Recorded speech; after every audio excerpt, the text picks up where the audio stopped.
Team, along with Sam Watson and his team, we're going to stand together and fight this disease.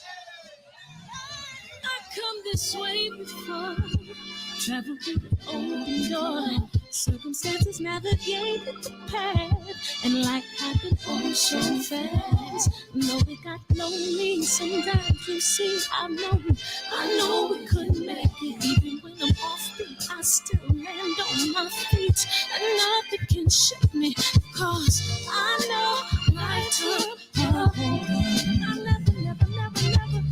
This is where I am destined to be.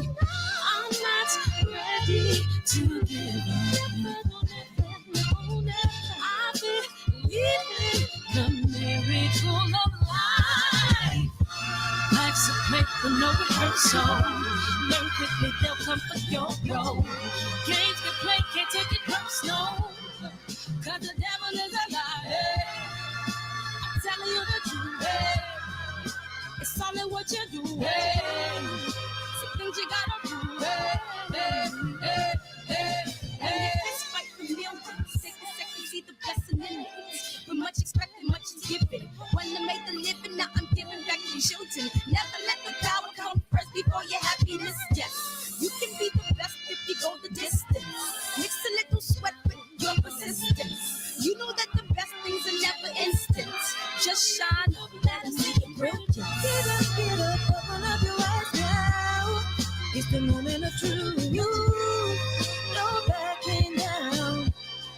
We're bringing it tonight. Oh, for the children, it's a given. You gotta give it, be a blessing. This my personal statement. Run the game like I'm aces. Learn to develop patience, determined to be the greatest. Yeah, bobbing and weaving, they changing up like the seasons. Indigenous to the grind, so I do it for all my people. Jabbing the competition, back up against the ropes. You fighting for recognition, I'm fighting just to promote equality where we lack it. Or cancer slowing our road. I'm confident we'll make it. We focus on common goals. Yeah. Give back, give love, giving something away. Never give up, stand tall to fight another day. 2 toes, 2 feet, I stand on the ground. I'm going back soon and fight this final round. Life's a play for no rehearsal. Learn quickly, they'll come for your role. Games can play, can't take it personal. Cause the devil is a liar. Telling you the truth, it's all in what you do, some things you gotta do,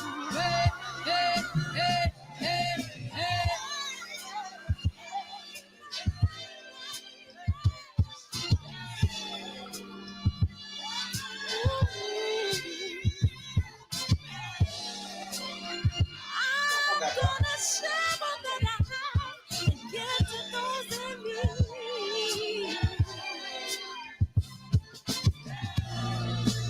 So we're gonna win this battle, fight that disease.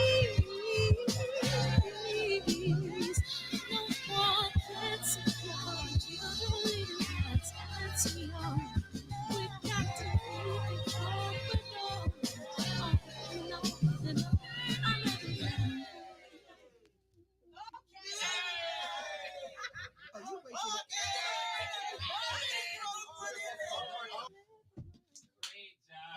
Yay.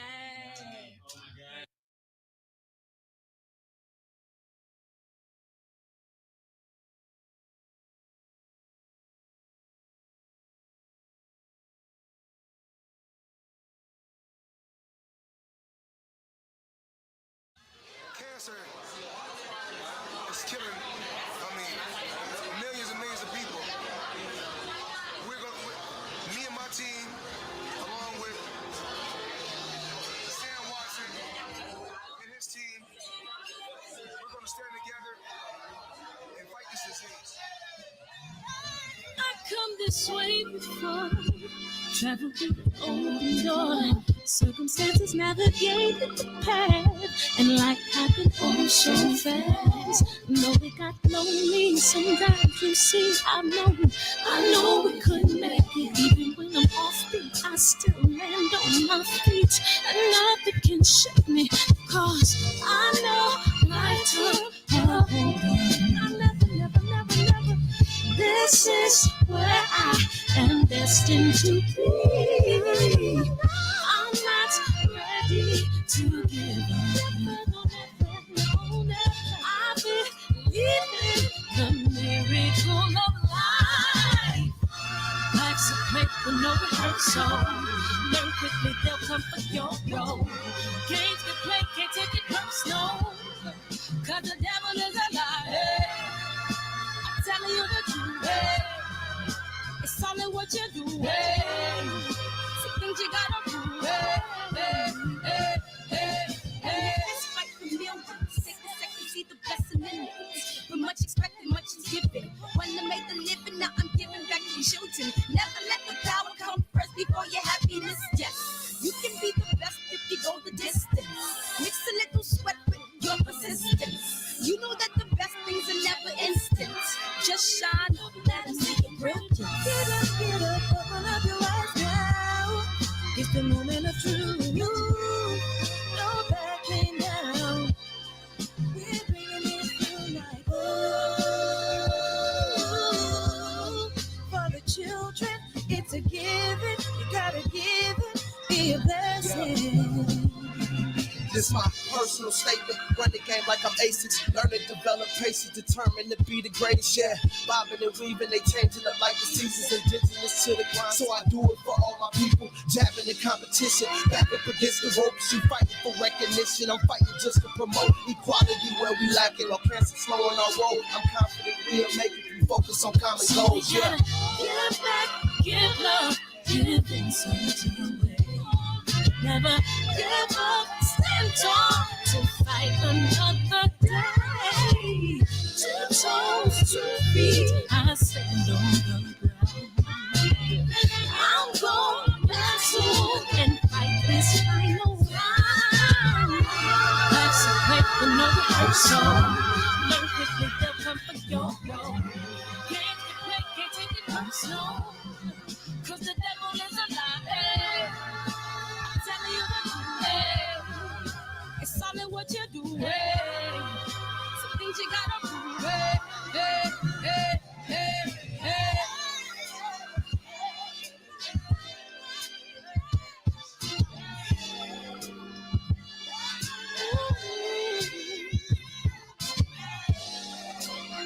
I'm gonna share all that I have and get to those in me.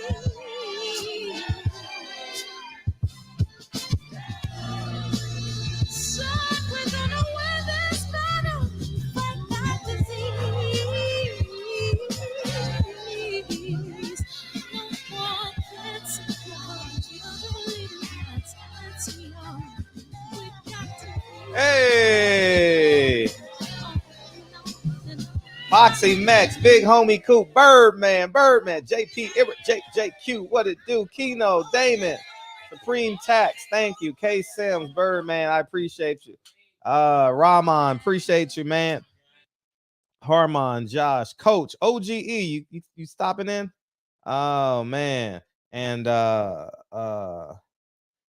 G Brown, where else we at? Dorian, Birdman, and we're in the building. I appreciate you guys, man. Let me play the trailer, man. Why don't y'all just go buy this trailer? I mean, go buy the movie real quick. You know what I mean? Go buy it real quick. And we're going to jump on this. What? I said Malcolm alleged that some of Elijah's women were underage secretaries. And can you expound on that? Yeah, well, I guess they were, because they were there. I seen them. I seen them myself. It's all true. All true. It's all true. It's all true. Good evening, messenger.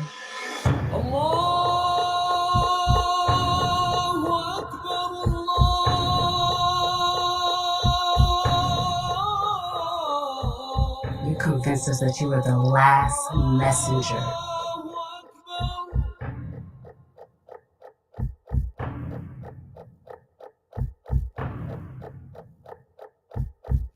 How many other bastard children do you have? Oh man, too many to count, man. I appreciate you guys coming in here.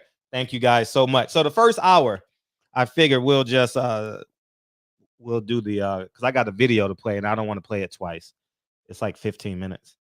And I'll play that at the 10 o'clock hour. Or excuse me, no, I'm thinking I go on at 9. At the 8:30 hour, we'll talk about Farrakhan and how dishonorable he is, you know. And but first of all, I mean, obviously, I appreciate you, Struggle Boxing. The hot button today is Chris Rock. And we briefly talked about this yesterday. But I don't see I don't see Will Smith as a hero, man. I don't have the clip pulled, but I figured. What's up, Khalil? How you feel, dog? I love your videos, man. Thank you, dog. The second hour we're gonna talk about Farrakhan, but the first hour we'll talk about the issue with what happened at the Oscars. I don't consider Will Smith a hero. Here's why. Will Smith laughed at the joke. Will Smith laughed at the joke, then peered left to his wife, and she deemed it very unsatisfactory. Will Smith completely changed his disposition, angled towards him, and walked. What that tells me is that Will Smith believes he's inferior to his wife. He also believes that he's never been a masculine man to his wife. He also believes that for the last 20 or 30 years, his wife has deemed him inferior and he's incapable, doesn't have the potential, incapable of being a masculine man that she's always desired. And we've heard in several interviews about he's been insecure, was insecure of Tupac. And Will Smith kind of did it to himself. He kissed a man in a movie, 2 movies. You understand? And when a man sees a straight man kiss a man for money, you will never get the respect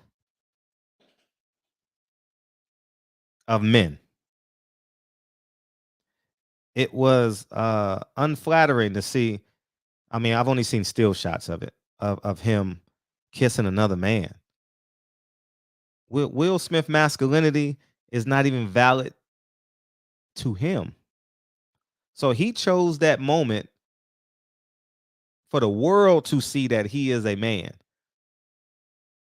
Will Smith has been masking, I believe. He's been masking his insecurities through his wit, through his humor, and his incredible talents. He's an incredible talent. And he's not a hero. My son doesn't know who he is.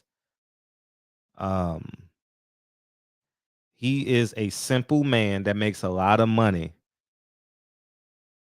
That is extremely insecure.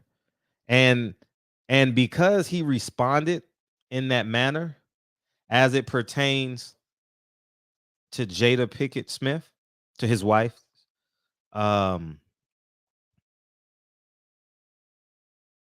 we now know that he is not the man in the relationship. He's basically a coward, because when you go back and look at the dispositions of how Will Smith always had to intake and accept, if you listen to how that played out,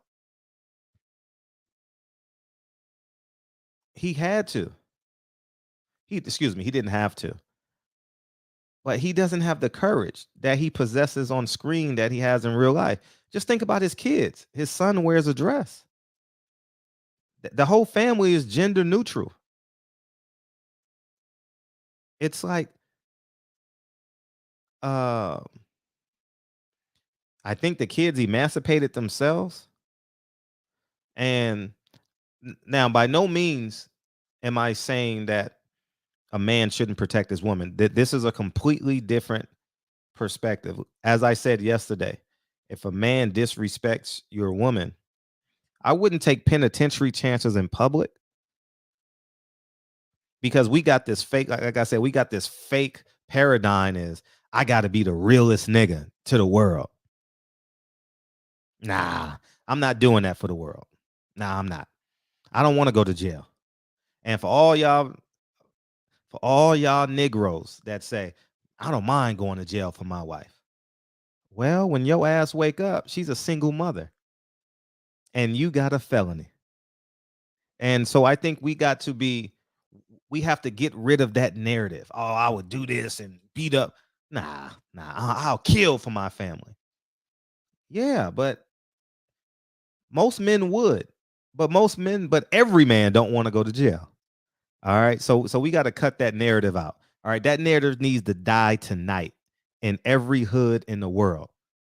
Because if you kill a man for slapping your daughter and you have 3 kids, your daughter, your wife, and your 2 other kids will never have a father again, because you lost that time. And now you got another man smashing your wife. You got another kid going to baseball games, watching while you doing 3 to 5 years in jail for assault with a deadly weapon or whatever. You're going to jail for some time. And I think we got to be emotionally mature. Now, I know everybody's going to respond on the internet and, oh, I'm a real nigga. Yeah. They didn't do it. Everyone's been disrespected. Whether it was your wife, whether it was you on the ball field, whether it was you at work, we've all been disrespected. We've all been called a nigga, a bitch, a hoe, a motherfucker, an asshole, piece of shit, been robbed, if not at gunpoint, robbed at work. We've all been through it. No one is immune from this thing that we call life.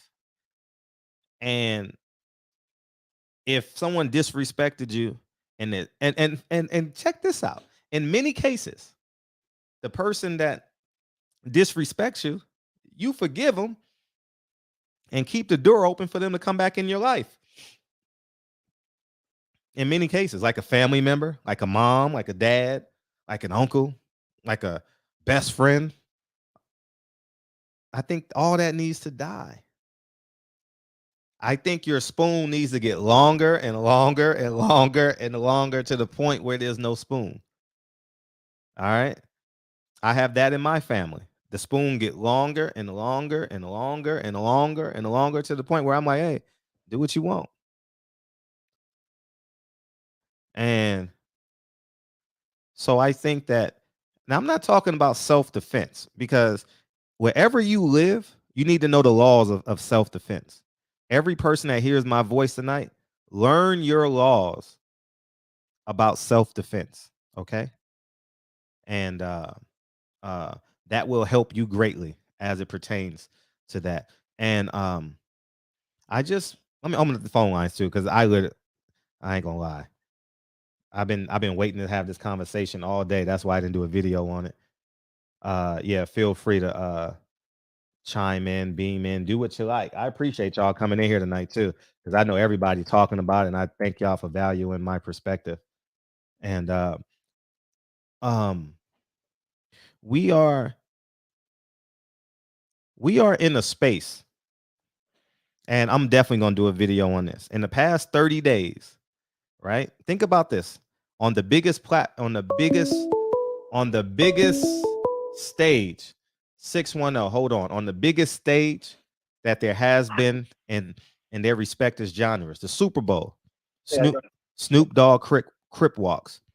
At the Oscars, Will Smith slaps Chris Rock. We just niggas. What's up, 610? Yo, what up, brother? Hey, how you feel? Hey, just calling to chime in on that subject, man. You know, Chris Rock disrespected Jada like a year or 2 before that, right? Yeah. At the Oscars, when what was he picking at that time? Oh, when she was boycotting the Oscars, he was like, you wasn't invited, this, that, and the other. So he's been poking at that family for a while, you know. So that means they had 6 years or a couple years to respond to that. Yeah, I mean, but when you make a statement about like somebody medical, you know, problem, you know, you don't know how that trigger him or how they coping with that in their household as well, you know. Yeah, I'm all those points are valid. Extremely valid. I just know that we're mature men. And I think there's a greater way to handle that. I don't think we should be displaying the worst of us to the world. Because there's no difference. There's no difference. The value of it. There's no difference between that and what happened at the Source Awards. Just more people. Right. I definitely disagree with his timing. He could have pulled him in the green room. They got nothing but time back there. Pull him to the side. You know, I don't think he, you know, I disagree with his timing, but he probably was like, at this point, fuck it, you know. He was protected by the moment, Will Smith, and he knew it. He hit him and turned his back and walked away. I ain't never seen that before. I see it in movies. You know what? Kind of like when Denzel threw the knife through the and the thing just blew up and he was walking away. That was a dope ass scene, you know. And I'm honestly glad they didn't fight. Like, I don't want to see two successful black men on that stage fighting and shit. That's what a lot of people want. Yeah, you know? I'm a proponent of being a trailblazer, of especially your last name and God, one, family, and just being a man. And I had to grow into this person because I was very responsive, immature. I didn't have a father, so I can see my maturity, my lack of maturity in my 20s and my teens. You're a man on fire. Thank you. And so as I'm now in my mid 40s, I see my maturation. It's real palpable to me, real tangible to me. And now I would seek a better way, because you got two options: fight or flee. Both of them have the same value at the end. Whether you fight, you get the same results, or whether you flee, you get the same results because you don't want them in your life again. So I think we lose sight of the flee part. We think we got to respond physically to everything. Like, I'm gonna knock him out. No, knocking him out is never talking to him again neither. Right. Same value. Yeah, I think he probably took some frustration out on Chris Rock from a lot of other stuff too, because that was like not. I mean, alopecia. I feel like he was protecting his wife, but I also feel like that's 2 years of built up with social media going at his family, his son, his daughter. So all that was in that one slap. You know what I mean? Right. I agree. But I'm gonna get off. I'm gonna jump in the chat, man. I'll call back later, bro. Appreciate you. All right, thanks for it. All right, all the time. Yeah, man. I think that yeah, man, it's phone calls gonna be hot tonight. Oh shit. All you, man. We're 3/5 of a man. Hey, what's up, Fred? How you feel, dog? let me set it up for you real quick, though. I met both brothers. I used to hang out with Chris Rock in the 80s at the Comedy Store, and I met Will Smith one time. I was going into Atlantic City. I was flying in through Philly. That's the night he won the Grammy, okay? And his whole crew was in the back of the plane sleeping. Everybody knew it. It was like, Will Smith's on the plane. He's in the back sleep. So we all would go and look. And then when he finally woke up and we got off the plane, I met him. He seemed like a cool guy. Now, having said all that, Chris Rock is not an annoying comedian. He's not. He's not one of those ones that's on all the time. In fact, when he's not comedy, he's really a relaxed guy, and he's kind of an introvert. So he is not an asshole. I know Chris a lot better than I know Will. I only met Smith one time. But Chris Rock is a cool stand-up brother, man. And I hated to see two successful black men doing that to each other, man, you know? And I understand your point too, Fred. But you got to understand one thing, and this is some people aren't realizing. Chris Rock is successful enough to get slapped, and Will Smith is successful enough to slap him. Okay? And ain't none of them going to jail. There ain't going to be none of that shit. That's how rich they are. Now, I think Chris Rock was a bigger man. And like you said, Will Smith is setting a bad example, not only for black people, successful and unsuccessful black people, but for his own children. I mean, what are your thoughts? Yeah, listen. I don't want I haven't had a conversation with my kids about that, but I don't want to have a conversation with my kids about the repercussions of emotional immaturity as it pertains to their not forcible development. So I'm glad from that standpoint. And two, I think that Will Smith is crying out for help. Will Smith doesn't even feel safe in his. I wonder how many times Will Smith has thought about taking his life. Yeah, I've always liked Will Smith. I mean, and I know he's made likable. Questionable choices. He's a likable guy. He makes some questionable choices. Yeah, in his career, I always liked him. He's always cool. And even if people said his rap was bubblegum, I always liked his rap too, because Summertime, that was a big jam in the 90s, man. That was just a time where guys would go to the park, show off their cars. I mean, it wasn't about being hardcore and gangster. It was just about making music that people wanted to just sit around with other black people and listen to. He's had a great career, but that relationship with him and Jada has always been kind of weird. Let's just face it. It's just a weird dynamic right there. You understand? Yeah, it's been different. It's been totally different, and it's what it is, man. I'm not delving into their relationship because everyone's relationship is unique. Like some of us are in the chat may have dealt with infidelity. Some of us in the chat may done with STDs. Some of us may be done with DELF, financial robbery. So I don't want to delve into what we will tolerate within our relationship because everybody's tolerance is different. What I will say is that we now know who Will Smith is. He's been masking this with his genius. He's a genius in terms of captivating us with his wit, personality, and true talent. He's a true talent. The man played Will Smith to Muhammad Ali. That variance is crazy. So, and believable, So he's masking. He does the same thing Adrian Broner does. He masks his pain with wit. Adrian Broner is the sharpest. The sharpest. Him and you know who else is sharp like that? Wilder is sharp like that. But Adrian Broner is just quick with it. Like, damn. That's why if you haven't seen like the last couple years that I interviewed Adrian Broner, I would say, Adrian, all right, go ahead, get it off. Get it off now so I can do the interview. Say what you're gonna say about me so I can conduct the interview. Because he is snappy, but he's masking pain. And Will Smith is the same way. Same exact way. And it's a shame that it had to play out on the most public forum you can have. Yeah. There's no other public forum that's larger than that on TV in front of millions of people, the Oscars. And then he wins an Oscar right after. And I think he ruined his own moment. Do you really want to win an Oscar right before you slap the shit out of a nigga? Yeah, and then he got after you slap the shit out of a nigga. I mean, that's just he ruined his own moment.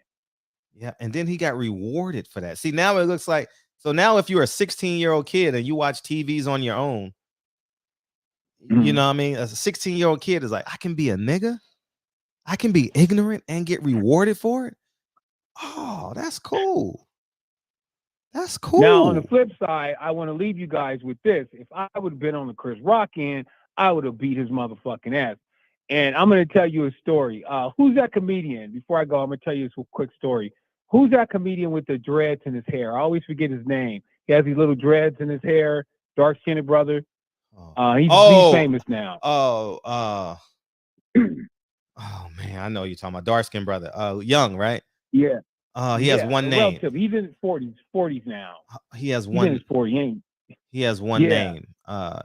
We got to think of his name before I tell the story because I always forget his name. That's how fucking insignificant he is to me to this fucking day. Godfrey. No, not Godfrey. He's the one everybody hates. He always and he's famous. Michael now. Blackson. He wears he wears glasses and he has his hair in some kind of a braids all the time. But he's been on the Kings of Comedy, all that. Oh, D.L. Hughley. What's his name? D.L. Hughley. Oh, okay, D.L. Hughley used to perform at this club called Monopoly in Riverside back in the 90s, right? And I'm sitting there and I'm with this chick and I have my cell phone, my first cell phone. It was 89. I couldn't get the black Motorola. I had the fucking Tonka toy white one, right? And so I had it sitting in front of me, and, you know, cell phones were new. It was 1989. Nobody had one. So he started making jokes about it and this and that, calling it a Tonka toy and all this shit. I said, motherfucker, you keep doing that shit, I'm coming up on stage and I'm snatching that microphone out your fucking hand. And I end up doing it, and, you know, and the security came. I was like, don't put your fucking hands on me, niggas. They know better. And I just threw the mic back at them and left, you know. But I said all this to say, people can get on your nerves. They can get under your skin, bro. It happens. It happened to me. Yes. So in that situation, though, if you're waiting to win an Oscar, that's not the time to let that shit pop off. You know, it's just not. And it was just a bad look for him. Terrible. But I can understand that shit happened to me. And I can't stand D.L. Hughley to this fucking day. And I made up my mind if I ever saw him again, I was going to slap the shit out of his motherfucking ass. But I didn't do it in the club because I started, you know, just bagging on him with the mic. I'd snatch the mic out of his hand and start bagging on him. I didn't want to go there. You know what I mean? I didn't want to actually hit him because I was afraid I wouldn't stop. But it happens. We're human. You know what I mean? So props to all the brothers, though. Props to Chris Rock for handling it well, and props to Will Smith for getting over whatever hurdle he had to get over. But he kind of shot off his own foot with that one. But anyway, I'm going to open up the chat. Peace to you, brothers. And let's cook Farrakhan later. I want to hear it. All right, for sure. Appreciate you. I'm out. All right, peace. Yeah, man. I understand. Feel free if you guys want to be, man. I understand 100%. I understand the knee-jerk reactions. We've all been put in those positions. That's why it's important for men to raise boys. Because the OGs in your hood gonna say, is it worth it, big homie? Is it worth it, little homie? That's what your OG is supposed to tell you. It ain't worth it, man. It ain't worth it. Leave that woman. Go get your peace. You know what I mean? Don't go. You gonna create a permanent solution for a temporary problem. What's up, man? All right, I think the points so far have been pretty good, Fred. How you doing? I'm well, man. You all right? I'm doing excellent. Beautiful. So the bad example they set, both of those are good brothers. The bad example they set is, you know, everyone knows what that is. Will did come in afterwards and apologize.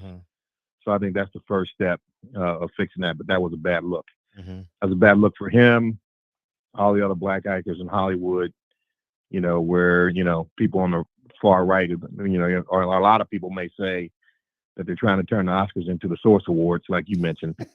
But you know, but I think Will tried to play that hand right at first because he kind of laughed it off. But then when he looked at Jada and saw the look on her face, then he took that type of drastic action. But you know, I think she was in a position where she could have avoided that. And so that's what brings to mind some questions for me, you know, because usually if your wife is on, she's looking out for your well-being, and then you start to make a move to defend her honor, and she knows that it's going to put you in a compromising situation, she'll just say, no, wait, we'll just handle it later, you know, because he could have handled that better. He could have waited till he got up and did his acceptance speech, and then made comments, you know, to the Oscars, to the folks who run that Chris Rock was out of line, and that they should reconsider having him as a host or something like that. But he could have returned that public embarrassment that Chris Rock put on him and his wife in a different way other than going up and smacking the guy. That was a bad look for everybody. You know, so my question is, where is she at? Where she didn't stop him. Her look at him and him seeing the pain on her face and her giving him that eye prompted him to get up and take those actions. Why didn't she stop him? And for me, knowing how women think to some degree, I know if a woman gets to a point where she's sleeping with someone else in your home and then responds the way that she did, made it public, and then responded the way that she did when they had the little round table conversation that went all over the world, where they looked like there was very little remorse, more justification than anything, then she's lost respect for you. I don't know what he's done, to make her lose that respect.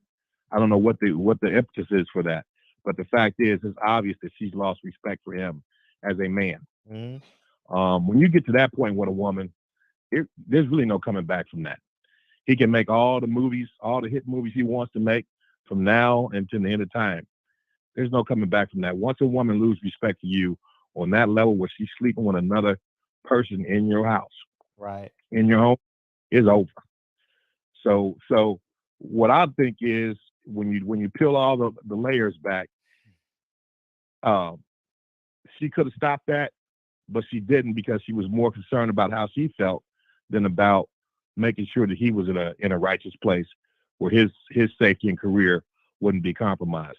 And I don't think she really has his best interest in mind, really, when it comes down to it. And you just got to think about that. I mean, you can forgive a woman, you can love her to death, you can, go and achieve all types of accolades. But once she disrespects you on that level, it's over. Right. And that's what he doesn't realize. And so, again, I think he's a great brother. I got much respect for Will. I mean, it's like you mentioned, his genius and his professionalism is off the charts. I mean, him and Denzel, they're a lot of ways they're neck and neck. Denzel is my number one guy, but Will's a close man. He's a talented, he's a talented actor. Oh, he's special. He's a yeah. He's special. Yeah. So, very amazing, man. So, but there's something about him where she's lost respect for him on that level. And really, I hate to say it, man, but the brother may have to cut his losses because at the end of the day, she could have stopped that because he was politically correct at first. He was laughing it off, but then he saw the look on his face and see, he's trying to still gain the respect as a man from that woman. Boom.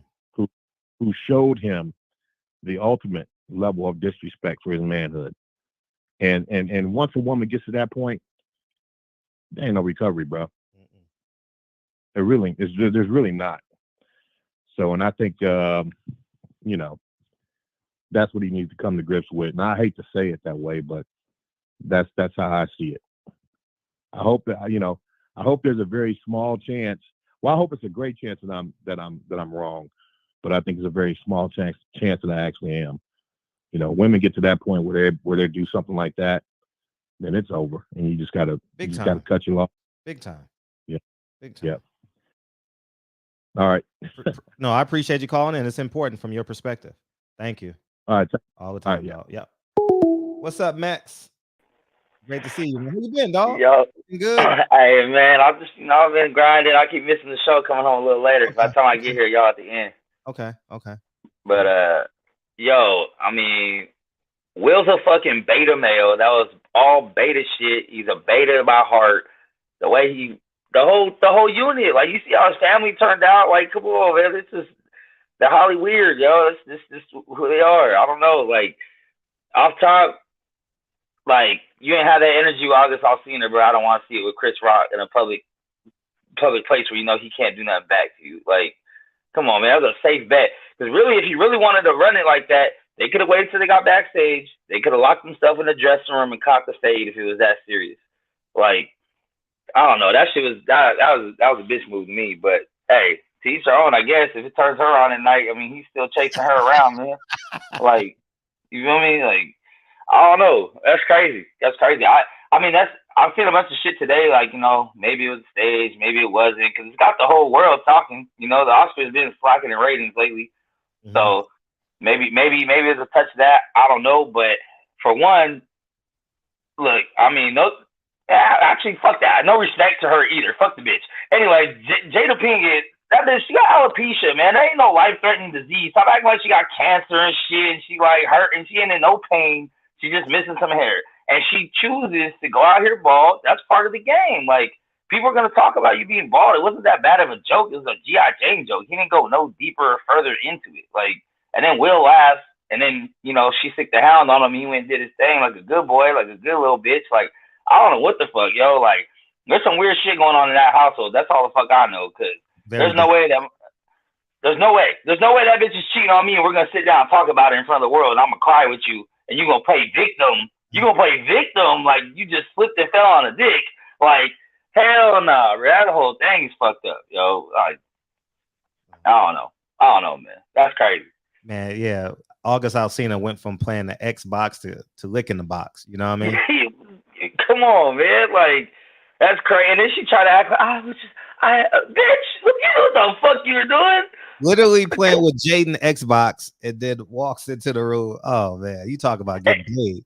And from her own mouth, like the bitch was catching feelings, like falling in love with the dude. It wasn't just like some dick on the side.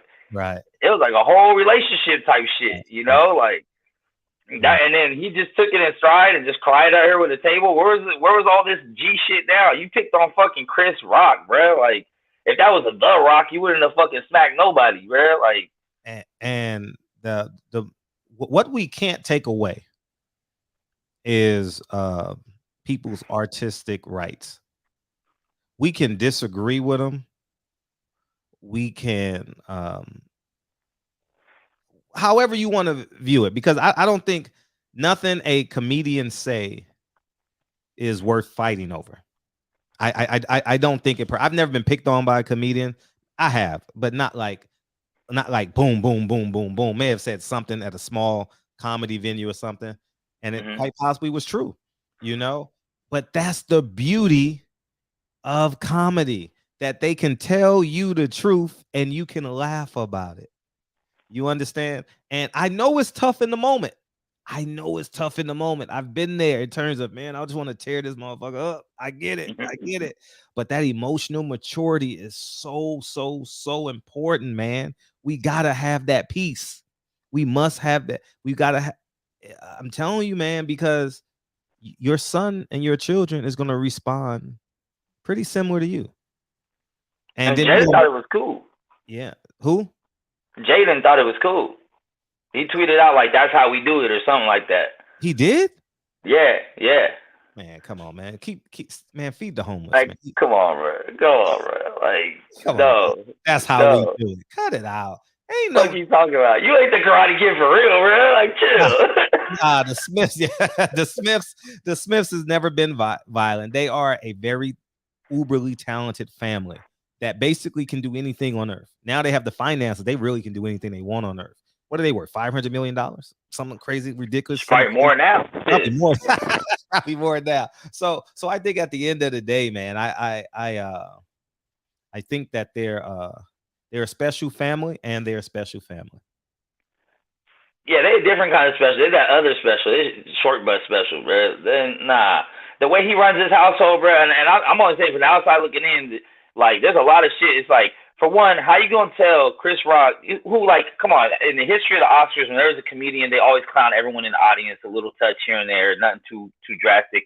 But how you gonna say, keep my wife's name out your mouth? Your wife puts her own fucking name in everybody's fucking mouth, bro. She like promotes her own shit out here, sex this, sex that, this and that, on for everyone to see. Like, you let the world into your private business. Now when people mention you, like, here's the thing, don't nobody mention his oldest son. Because his oldest son's not in the limelight. He chooses to stay out the way. No one even remembers his first kid. You know what I'm saying? He's not famous like Jaden and Willow. He chose to stay over here. So you don't hear no one cracking jokes about him because that's how they live. But the Smiths put their life on display for the world to fucking see. For the world to see. So now you can't be mad when people have opinions about your shit.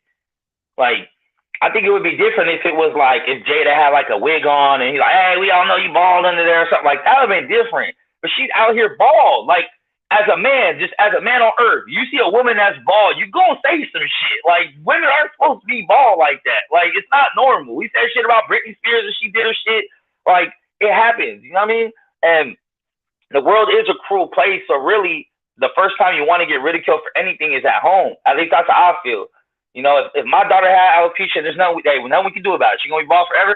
I'm making fun of her. Come here, my little crystal ball, and make a wish, baby. You know what I'm saying? Like, that way, when you get it from kids and other people, you're like, man, my dad already told me all that shit. Like, I ain't fucking worried about that shit. Oh, well, I can't do nothing about it. Like, whatever. But how you gonna come out here brave and strong and then someone says, hey, look at you, you're bald. Oh, smack that motherfucker. Like, the fuck? That's true. Because I'm going to agree with you in terms of the preparation of it. Because I've been called everything, especially having a YouTube channel. You know, I'm being a little bit famous in boxing. oh, I've been called everything under the book. And now it's like, it's cool. Now I can have a conversation with it. You know what I mean? Oh, I'm a coon. Oh yeah, I'm a coon. Yeah, I'm the blackest coon ever. You know what I mean? Like now now it doesn't have any weight on me now. But I mean, you're right. That's a great point. And that's a part of the preparation in life. It is. With your kids, like that development. You're right. It's just something that's small, like never malicious in intent, just small jabby jabs. Like my daughter started going through puberty, she started getting little pimples. I started, hey, connect the dots. Oh, look at you got pimples. You know what I mean? Because eventually there's gonna be that one mean kid that's doing it mean at school, but it ain't gonna hit you the same. It's like my dad told me that last night. Like, okay, I got a pimple and it's gonna be gone in a week. You know what I mean? Like, you still stupid. You know what I'm saying? Or whatever. You know, you gotta be in those environments. But that's how I was raised. So maybe it's right, maybe it's wrong. I don't know, but I know that my feelings don't get hurt by a lot of everyday shit because I heard the worst of the worst from my best friends and my family members. So, like, don't matter. You got a big nose, you're gonna make fun of big nose. My little brother is like 6'3", like over 300 pounds. I'll call that motherfucker a fat fuck every time I see him. Like, that's what it is. Like, but it's crazy for her to be a bald woman sitting there and expect no one to mention that she's bald at all. Unless you put a little thing, hey man, I'm going through some shit, please don't say nothing. But y'all know, you know what it was sitting out there. You're a famous family. And Will laughed. Will laughed the first time. Will enjoyed it. He enjoyed it the whole time. He enjoyed it. That's what's so funny about it. And then he overreacted. He went super masculine on us. God damn. You know what I mean? Yeah. I mean, I don't know what the fuck. I don't know what got into him. And then afterwards, he just kept, he was partying out, getting jiggy with it. You know what I mean? It's just like, oh, it ain't, whatever. It's in a moment or whatever. But I don't know. That shit was just crazy to me. It's crazy to me to see all these people put their cape on for Will Smith like he's some hero. Like, bruh. He's the man, dog. Like, I'm not going all in. I'm not going to sit here and say I don't marvel at his talent. Like, I marvel as in respect. Like, I'll pay my $13 to go to the movies. Not like, oh hell, I don't really have that in my life. No one. And if my grandfather was alive, that would be different. But the point I want to make is that he is not a hero. The man kissed another man for money. You feel me? Take him for who he is. Take him for who he is. It is. That's it. He's a man with great talent. Jamie Foxx, Foxx talent is limitless. You know what I mean? This man can do everything. You know, I mean, probably can, walk on water, So these are the few men and women. We have women too, and that can just, everything comes easy for them. God made them special and in the arts, and just honor them. If you like a movie, pay your $13, and stop putting them on pedestals. Everybody sees Will Smith as like a clairvoyant. What's that word? A clairvoyant or something like that. Like he can read the future. Like he's a very witty man. Like I honestly, he might on Jada's head. I admire that about him, Max. But he's not a god. He's not a god. He has some Willisms that's inspiring on YouTube. Did you watch that before? Well, that's like the little clips he does. It's like a 9-minute video. It's like a 9-minute video of just things that he said that's inspiring. All that is true. Beautiful, inspiring, love it. But he ain't no God, which is a great segue to. If I'm gonna keep it real about it, I think he's a beta that tries to be alpha, but people don't understand that part of being an alpha is really just your composure. It's not about being aggressive all the time. Mm-hmm. Like the fact that things don't get to you can mean you're alpha. You know what I mean? Like he on some other shit. He's such a beta. He don't know. He's like, oh yeah, I think this is what they do in the movies. Oh, don't talk about my bitch. Like, you know what I mean? Like you don't know the real feeling of it, bro. Like you got mad at a joke, but you didn't get mad at a motherfucker fucking your bitch, bro. Like, what do you mean? You sat down and talked with her, like, baby. Oh, really? I wasn't giving you the attention that you wanted. Oh, that's my fault as a man. That was beta shit. Fuck that shit. Yeah, man, that was strong. He's such an actor. I don't like. For a long time, Will Smith is giving me those Ellen DeGeneres vibes, where it's like you're too nice and happy all the time. There's shit behind that shit. You're an actor. You're a very, very good actor that you act in real life also. Because there's no way you can be happy with how your family has turned out. Your wife over here sucking dick and telling the world, having sit downs with other bitches about other dudes, getting other dudes' attention. Your son turned out the way your son turned out. Your daughter looked like she about to be mini Jada. Like your other older son don't want nothing to do with your family because you guys are all fucking weirdos. I mean, that's got to be hard as a man to hold it together. Wow. And Mex, you said something about masculinity is also having the ability. What would you say? I really that really like about composure and not reacting to some things. Yes, that's part of that. Because I'm gonna tell you something.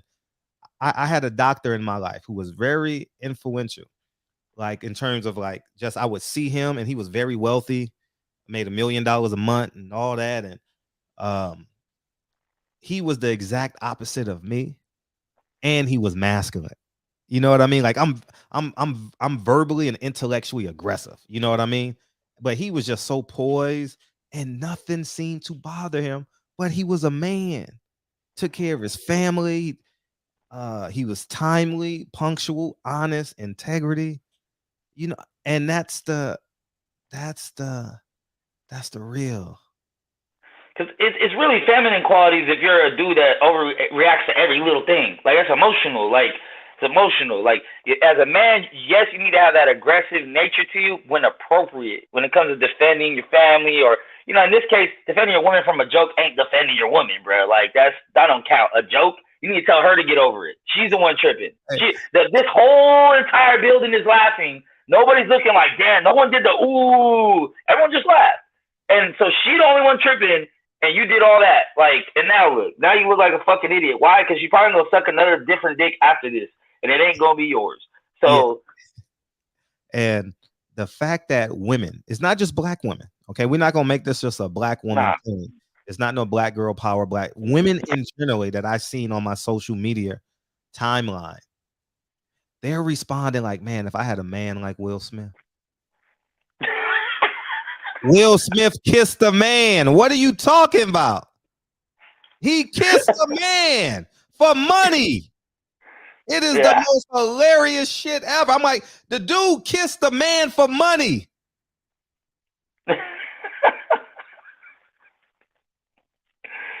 Yo. I'm like, man, this is crazy, dog. This is crazy.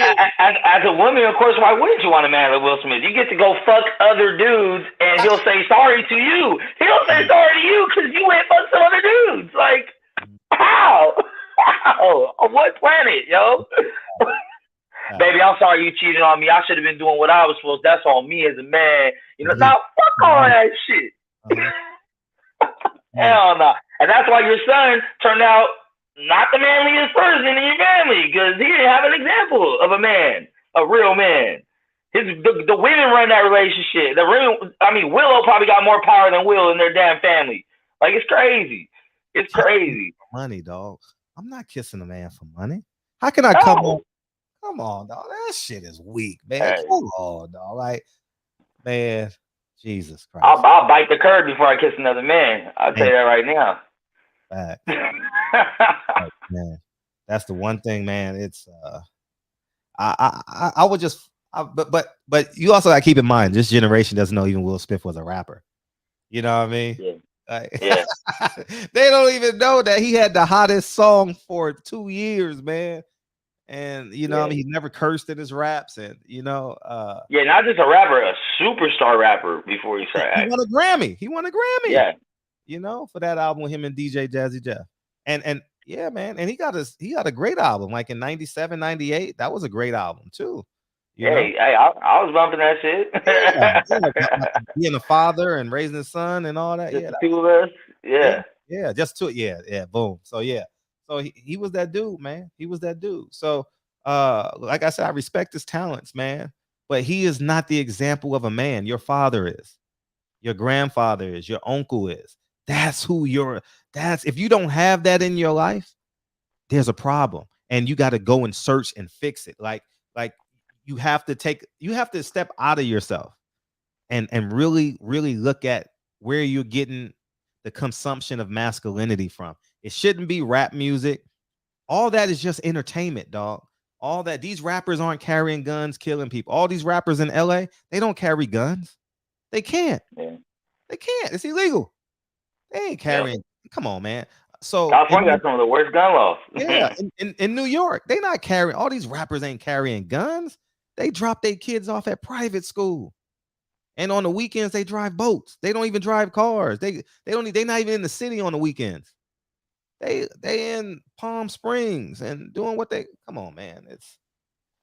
I think that people get lost in the sauce because they forget, like, in generations there's lineages of masculinity. So even if you're a kid in this era, you might be getting raised by a man right now, but you gotta realize that man got raised by women. Before that, got raised by women. Before that, got raised by women. So there's still a lineage of feminine qualities before you can kind of flush that shit out with some real strong masculine. Because any man, like, because real men know how dangerous real danger is. So a real man is not going to tell you every time some shit pop off, you need to pop off, because they know how quick it is to die out here as a man. You could die. That shit right there, you could die. You try that shit in a fucking restaurant out front somewhere, you could die. You think you just going to slap somebody because they said some shit, you might get shot. Like, that's real life. You can't be out here jumping on everything because it might be the last time you ever jump on anything. Oh, like, true. So true. I remember us going to a fight. I'm with my trainer, L, and he was like, man, let's get out of here, man. It's about the fight. It's about the fight about to break out. It was the Devin Haney Linares fight because they had skinnied off the walkthrough at the Mandalay Bay. Have you been to Mandalay Bay? I've never been to Vegas. Okay. Oh, what? Oh, nah. Yeah. Okay. Okay. So anyway, the Mandalay Bay it's a linear walkthrough, but they partition like half of it off. So literally everyone it's jam packed. Celebrities with chains. I'm like, he's like, man, it's about to go down. 3.5 minutes later, he said, let's get out of here. We turn around. Somebody gonna get shot, man. I remember at a PBC fight and at a hotel, the Marriott, an all-out brawl, 30 people after a fight. All-out brawl. I'm like, I stay away from that shit. Like we have, especially, I'm not sure, but your background is, but my background is urban America, Harlem, South Central LA. I've never been a part of that life, but I've been a part of that life in terms of my social conditions, you know? So I know when things are about to get aggressive or even if it doesn't, I'm leaving. I'll leave a party. I'll leave everything I have to do. I don't park around the corner. And if I got to park 2 blocks away, Fred ain't going. You know what I mean? Like I'm serious because I understand the realities of it. I'm not going to King in Vermont and going to a party and I got to park 2 blocks away. Hell no. I'm not going to my house party because there's people literally saying we're going to get somebody tonight. Somebody, yep. We all these cars on the street. Oh, we're going to get somebody tonight. I'm not doing it. So like you said, you're absolutely speaking truth to power, man. And we got to prepare and stop acting like that element is not, oh, you can't speak this into existence. Those people like the Ellen DeGeneres, the Ellen DeGeneres type people. No, man, it's a real element out here. The devil Satan is a fallen angel. So if Satan is a fallen angel, shit, your fucking neighbor is. You know what I mean? There's people out here literally starving. And they see you as an opportunity, as a lick, as they call it when I was a kid. You're a lick to these people, and I think you was an extraordinary being because I've thought that, but how you articulate it is there's a silence in masculinity too, and I think many of us need to hear it because everybody that comes in is the biggest and the baddest. You know what I mean? Every time we come in here, we're the biggest and the baddest. And that was beautiful. That was well said. That really hit home for me. You can be masculine and just sit there. Yeah. Because even in that example you gave of what you say, was a college professor or whatever, like however you were feeling in your masculinity when you got in his presence, you knew who Alpha was. You knew who Big Dog was. Right. You know what I'm saying? He didn't need to punk you or make you feel any less than to. You just know it's established. It don't need to be said. Like. And that's how everybody, and I'm pretty sure a lot of us have, it could be a grandpa or maybe a coach or someone that's like that, just a quiet type, but what I mean? You just know, like, okay, yeah. Even if you feel like I could beat this dude up right now if I wanted to, but you still ain't more of a man than him. You're right, man, because I have a great friend, Kurt. He's on my accountability team. And it's 6 of us. I'm the fighter in the group. Like, let's go. like not just physically fighting, but let's go accomplish this. Let's go do this. That's me in our 6-person group, right?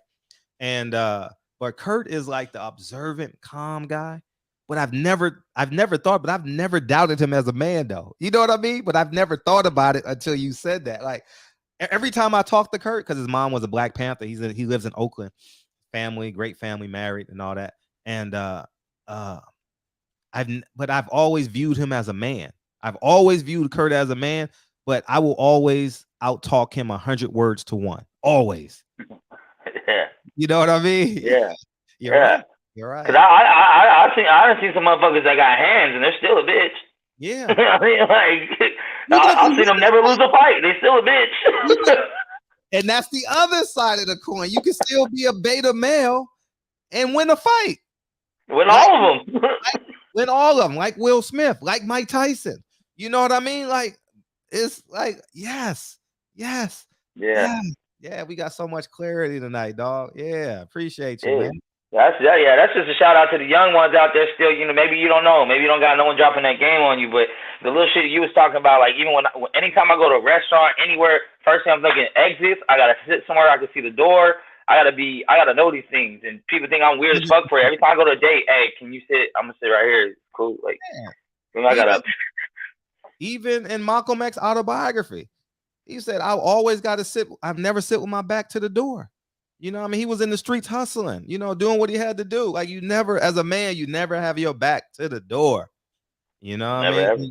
Yeah, you don't brag about carrying a gun. You don't brag about carrying a knife. You don't brag about that shit. You know, you're going to have 3 people waiting on you. You know what I mean? That's beta shit. All that's beta shit. Yeah, man. You know, just be a man. It's not that hard. Like, so to anybody that think Will Smith your hero, you need to look at yourself because you're probably a fucking beta male too. That's all I gotta say. Because that situation, anybody is around me, I'm like, bro, what are you doing? Sit down, dog. Like, what do you know? Just one person. All it takes is one person. Hey, Will, stop. No, like nobody. Like that's stupid. It's stupid. You know what I'm saying? Like, not even his girl. His girl sat back like a mob boss. Like, yeah, that's right. Yeah, you did that. Good boy. I'll give you a treat tonight. I'll let you fuck. I'll let you fuck tonight. Like, come on, man. Come on, man. And the apology was weak as fuck. Like Chris Rock, you know, he took it like a G. He got a chin. You know what I mean? He got shook up. He got shook a little bit, but hey, you know, at the end of the day, that's some bullshit, man. Like you can't take a fucking joke, but you go over here and be fucking dudes on the side and shit. Like, come on. Right. And even my business partner, who's a dear friend of mine, who's helped me tremendously in every aspect. I told him today, I says, this week we're gonna be praising Will Smith. Next week we're gonna be calling him a fool. I guarantee you that, because we're gonna realize, he's so insecure. He issued an apology. Who are you issuing an apology to? Who the fuck are you issuing an apology to? Did you mean it or not? Like, no apology is needed in that moment. What's up, Keon? No apology is needed, dog. You are who you are. You know? Yeah. And, but it's just, man. Yeah, bro. You still ain't gonna be Tupac. She still ain't gonna look at you like that. Never. Like, you're not, bro. Like, I mean, Will Smith is a great guy. He could probably get a woman that actually appreciates him, because I feel like he's a good man. He just don't know how to stand and say, look, this shit's not happening. I'm not standing for this. This, like, he don't got that element. He's just too nice. Gets walked over. And I would think by now where he's at in his career, he's probably just fed up of all this shit. The whole fan, he just kind of seems tired in that sense of like still trying to put on the facade of in the persona. Like, yeah, it's hard to keep that shit up for what, 30 years already? He's exhausted. What's up, World Combat? He's exhausted, man. He's literally exhausted. Yeah. But I'm gonna let everybody hit this up, man. I'll holler at you, Fred. Appreciate you, dog. All right, man. All right, peace. All right, man. We're gonna switch gears, man. I've been holding off this show for a couple of weeks, and because stuff has just been popping up, but I watched and thank you guys for all y'all input. I appreciate y'all. I watched an interview, not an interview, but a video. I'm gonna play the video. It's a 15-minute video of Lance Shabazz, who I interviewed for 9 Wives, and he got a 15-minute video that I want us to watch, and then we're gonna have a conversation about it. And reason why I'm doing this is because we got to get out of the space of we need sky daddies. We don't need no sky daddies, dog. We don't need Elijah Muhammad, Jesus Christ, Martin Luther King. What's his name? What's Martin Luther? Louis Farrakhan, Malcolm X. The list goes on and on. It got to start here. Your relationship with God does not need a middleman. Okay, I'm going to repeat that again. Your relationship with God does not need a middleman. And I'm gonna play this video, and we're gonna watch it, and we'll talk about it. So it's a 50. You guys are going thoroughly, and it's gonna be a lot of new information because it's an older video. But I don't like how they lie. They lie to us. And they commit in the same sins. It's just disgusting to me. And what he's saying today, brothers and sisters, you know, you just better wake up. Minister Farrakhan has been playing Islam. He's been playing multiple roles. He's an actor. You have been watching the greatest show on earth, the Louis Farrakhan traveling tour. That's what you've been watching. Here's a man who's been playing the role of the leader. He put on his fez. He put on his hat. He plays the role. And many of you believe that he is God's servant on earth. The greatest show on earth. It says you love the devil because he gives you nothing. Minister Farrakhan has been just talking and talking and talking and talking. If they paid him a penny for every word he said over the last 57 years, why I think we would have more than 40 acres and a mule. The man has just ran his mouth. And again, you may say, oh, you being disrespectful. Brother, I'm not being disrespectful, but I'm going to speak the truth today because I'm moving on. Minister Farrakhan has many babies outside of his marriage to his wife, Sister Bessie, Sister Khadija. I don't say Mother Khadija. I say Sister Khadija. I don't say Mother Clara Muhammad. I say Sister Clara Muhammad.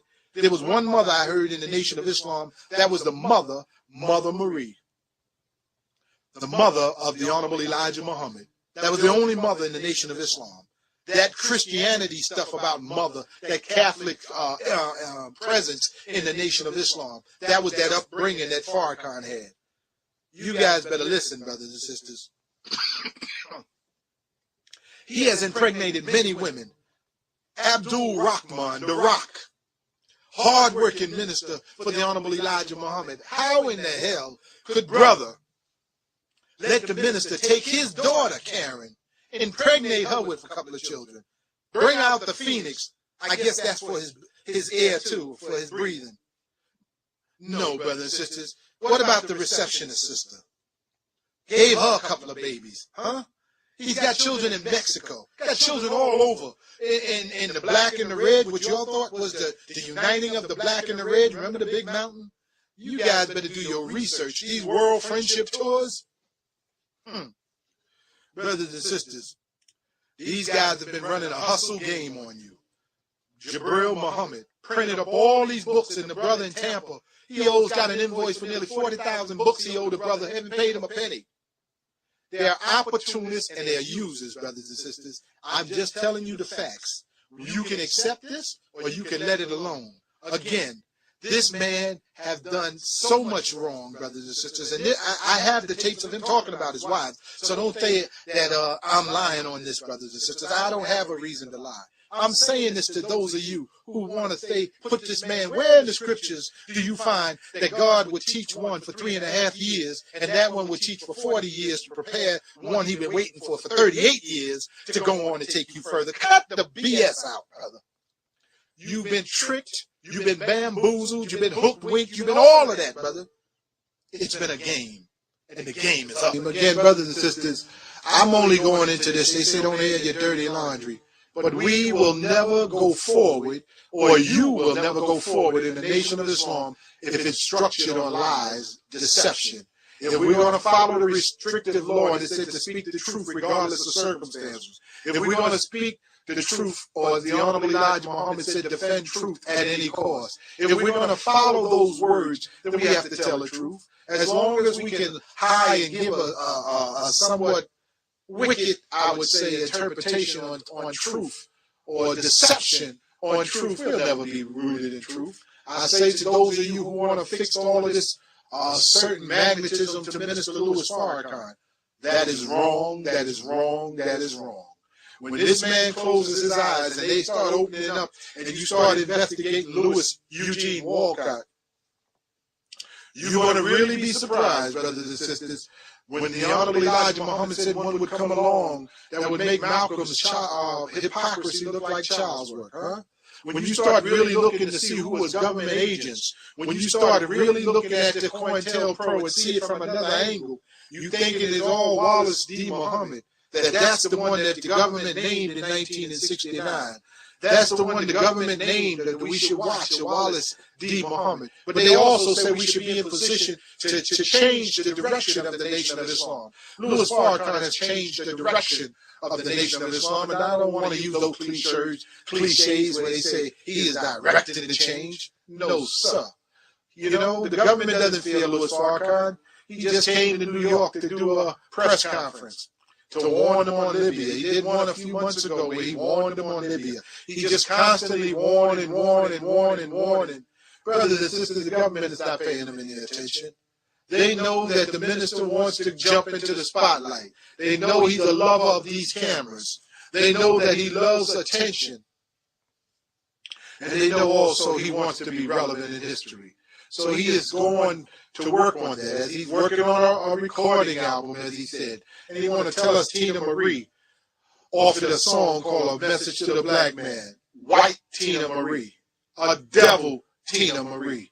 Brothers and sisters, her music may sound well, but please, we don't need that. But he's not Quincy Jones. He's trying to get a Grammy. The minister never gave up his music. He plays that violin. That's his love. But that's all right. But don't try to play like you're the right hand of God. Don't play that you got two backing you up. No, brothers and sisters, that's all foolishness. And again, you're going to see when he closes his eyes and they start to really investigate how many children this man have had. Huh? When you get to understand a lot of the foolish things this minister has done. As I mentioned earlier, he told you about Sweet Akbar, how he and Brother Khalid wanted to go after a man who they felt would have robbed them of $25,000 when the nation was facing hard times. Well, what do you say about Minister Louis Farrakhan giving $50,000 to Melba Moore because she had some financial problems in her life? The whole nation has financial problems, but he can give $50,000, and this came straight from Melba Moore, speaking in Queens. So, brothers and sisters, again, you have to ask yourself, who are we following? Who are we with? Why are we with it? Do we not have a common sense, or do we just follow anybody who stands up before us because they sound good and they can read from the Holy Quran and they make you sound the words dance off your mouth? I grew up loving Louis Farrakhan, whether you want to believe it or not. I traveled all around this country. Wherever he was going, I had to be there. Brothers and sisters, not only to secure him, to see that nothing went off, to make sure that he was get in and get out, but I also went there because I just love being in the presence of hearing that language. But again, I thought we were rebuilding the nation. Maybe I'll play some of those clips where he went on his advertisement when he was writing in the local newspapers here in New York, Amsterdam News, with his column, The Final Call. Muslims knew me when I was with Minister Farrakhan. I would come to Chicago for Savior's Day. I had a decent job. I used to come to Chicago, with at least $1,000 in my pocket. And there's some of them who are still with Farrakhan today. Know that I used to hand out $50 bills, Happy Savior's Day. Here's some money. These brothers and sisters, I would have a hotel room, and these guys would make it just to Chicago, and just had the car fare to get there, get on the bus, and go back to New York. And I used to feel bad. I would let them stay in my room, take this mattress and sleep on the box spring, have 5 and 6 brothers in my room all through the hotel room. I did this several years. Again, brothers and sisters, this is what I did for the Nation of Islam. I wanted to see the Nation of Islam grow. And I always knew that we had to be separate from the rest of the community to grow right. to take care of it. This integration, as they said, a strong coffee is black. You want to weaken it, put cream in it. Well, you want to weaken the Nation of Islam, put Scientology in it, put the Moonies in it, put these Christians in it, put the integrationists in it, put everything in it, and the Nation of Islam soon doesn't even exist. You know, so you put on uniforms and you think you're righteous and you think you're a holy soldier, but you don't have nowhere to go. It is sad that you put on an FOI when you go to these funerals, you die in your FOI uniform, and yet you're buried right next to a Christian. And we just dropped in there, but we're righteous. What did the nation have? The nation in all of these 80-something years, you think that somebody would have said to Muslims, let's have a national cemetery for the Nation of Islam? No, brothers and sisters, they come up with these schemes, and just like they came up with the power products and it failed, the NOI security bankrupt, just like they came up with the calling cards, just as they came up with the water, just as they just keep coming up with program, restaurants, things that would come up and they would go down. Because again, brothers and sisters, the minister is charismatic. I think you banged on Farrakhan. Not yet. I'm about to. I know you about to. So I gotta say this. All right. The views and expressions does not affect Comcast and its staff or membership. And he's Farrakhan. That's his name. Oh, man, Okay. He's conning black people. And your hood pass has been revoked. You no longer can sell bean pies and newspapers with impunity. You just can't do it. You can't operate under those conditions. Why? Because the Honorable Elijah Muhammad. All right. One of the statements he made, right, if you really look at it, was a good statement. He said, this is what he said. He said that the white man was the devil. He said that. And so if you're a religious person, automatically come to mind, a red guy with a pitchfork comes to your mind. That's right. That's not what he was saying. He was saying, fundamentally speaking, okay, that from a perspective of not being able to change away from evil doings, that's where the white man fits. And so now, if it's 2012, right, and you're in the Nation of Islam, and you're Farrakhan, because he's conning people, you know, that's what John Henry Clark said. Okay. Okay? And you're now joining forces with Scientology. You feel me? I'm saying like what part of that? Okay? And so they're talking about terms like auditing. Real fast. What is auditing? Okay, break it down. Okay, because Farrakhan and the boys saying, yeah, they're getting audited, and they use certain tools for auditing. Let me show you the tool they use for auditing. Get a close up on that right there. That's called the X meter. Zoom shot on that. It's an X meter. Okay, now, I don't know if y'all can see that now. I don't know if they zoomed in on that or not. Okay, see, that's an X meter. Look at that. That's called tomfoolery. It's supposed to measure certain things about you. They can tell you things so they can use it to help better your lives. This is what they're selling in Scientology. It costs about $4,000. And what they do, they train people to audit. So Farrakhan is telling his people to get audited. What is auditing? I'm going to get to it real quick. It says auditing, right, deletes life's painful expressions and addresses and improves one's ability to confront and handle the factors of life. Wait a minute. So if you get audited, it's going to delete your painful experiences? So let's talk about how unnatural it is to delete, okay, your painful experiences. Your painful experiences help you govern your life later on. So it's unnatural to erase all your bad experiences. Right. All right? Just like it would be unnatural to erase all your good experience. Or it's not natural to walk around with all happy experience, like everything is love. So if you allow Farrakhan into our community, he's going to erase all of our so-called bad experiences that we had in North America, and then we're walking around ready to get what again? Ready to get turned out again, because we have no bad experiences to look at. Well, again, but see, Farrakhan and the people that follow Farrakhan, the people that follow Eddie Long and all the religious leaders, they suffer from centralized leadership, just like the people who follow Dr. York, you know. They suffer from centralized leadership. You know what I'm saying? We must operate from a decentralized, because I'm telling you, in 2012, centralized leadership, centralized government is dead. Back to Farrakhan, because I'm banging on you. I got no love for Farrakhan, right? Because he's taking our people down a hole of no return. He's selling out for Scientology. Now, Farrakhan is not stupid. Now, let's talk about this machine called the X meter that they use in Scientology. That's why he's a con. Okay, now on their own official website, Scientology, look it up. It says, what is a e-meter, right? And how does it work? Okay, I'm not going to read all that, but it starts off right here. It says, in itself, the e-meter does nothing. Okay. What? Wait a minute. In itself, the e-meter does nothing. Then it goes on to say, it is an electron.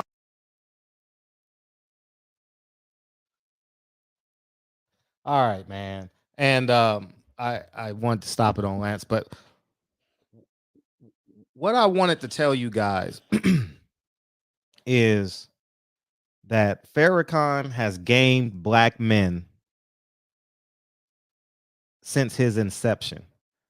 He was the first, he is the biggest snitch in the black community. He said Malcolm X betrayed his teacher. You guys got to follow me. Malcolm X betrayed his teacher for his teacher having babies and hiding them. Louis Farrakhan hides his babies. And we accept this man as a leader. And I think it's time that we speak truth to power. And it's disturbing when men say you got to be honorable. You got to be, in his case, you can't have kids out of wedlock. You got to be truthful. You got to be honest. You can't lie. Louis Farrakhan slept with the daughter, and Lance Shabazz has the receipts. Slept with the man, Rahman, that introduced Muhammad Ali to Elijah Muhammad, the teachings. He slept with his daughter and then hid her the same way Elijah Muhammad did. Hid the girls. And we sit back and say, we got to be honorable to women. We got to be honorable to black women. We got to be honorable to men. When Louis Farrakhan was smashing everything moving.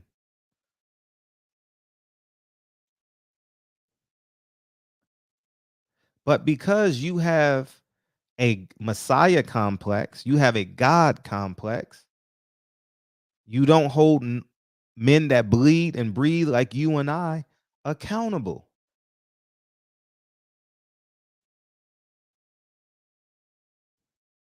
These black leaders, they pillage us, our finances, our time, they lie. And it's time that we wake up. He said, I remember on an interview, he said he had 9 kids, right? I got 9 kids by my beautiful wife. Knowing he's lying. And Louis Farrakhan had a meeting. I don't have a copy of it, but I'm just going to say I've heard clips of it where he tells the Nation of Islam about all these things that he's done, and he's fulfilling the prophecies of, is it David? Oh man, it's been over a year. It's been over a year. And they said, and I honored them. They says, you're not recording this, right? I says, no, I'm not recording it. And he says, I'm going to play it for you, but if you record it, it is what it is. So I honored them and didn't record it on my program when I conducted the interview. And he told, I got all these women. I got all these kids. I've lied. And you're still honorable. Rah, rah, rah. And he come out of that meeting and he's still a leader. He stands before us and lies. Lie, lie, lie, lie. And then we go back to February 21st, 1965. The man knows 100% what happened to Malcolm X. Because the hit squad went back to Mos 25.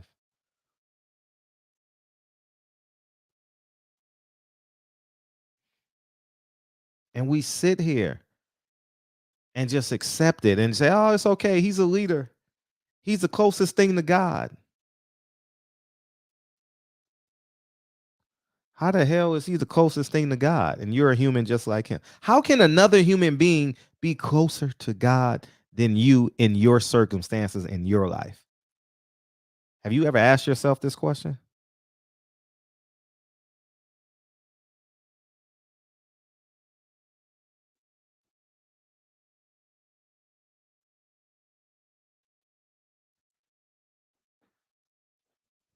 They've conned and duped black men for decades, almost a century.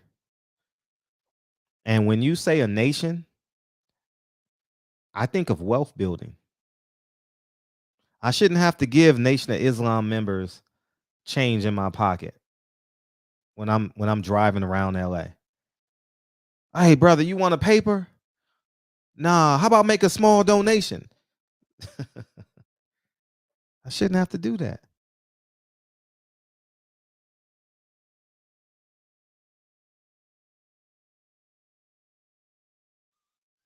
I see them on every major street. Well, not as much anymore because they're kind of dwindling. The numbers are dying out. But we're just so complacent. We just accept it. And it's time that we just don't accept it no more. We're not controlled by media. I believe in my heart of hearts, he was propped there because he's going to live he's lived a long time. And I don't know how sick he is or how well he's doing. That's none of my business. But he's lived a long life. And so did Elijah Muhammad. I mean, he was sick, but he was unbothered, basically. There's something weird about that to me. And this is where Fred speculates. This ain't nothing that I know, okay? But everything that I said prior to that, I know.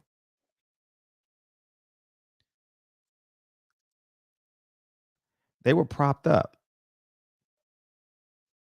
And they feed. Oh, we're in pain. We got to separate. The white man is the devil. But not if they give us government contracts. He ain't the devil if he gives us government contracts. My religion is the black man's religion, but we gonna unify with a white man's religion, Scientology, because they giving us money. It's a crying shame, man. It's a crying shame that we sit here and we just accept it as status quo. Now, here's what's gonna happen. The same way that people are predicting Bob Arum's death is the same way they're doing with Louis Farrakhan, right? I'm not wishing death upon either of those men, but Father Time is a realistic thing. Who's the leader? That goes to show you that he doesn't want no one being a leader because you gotta fix his wrongs.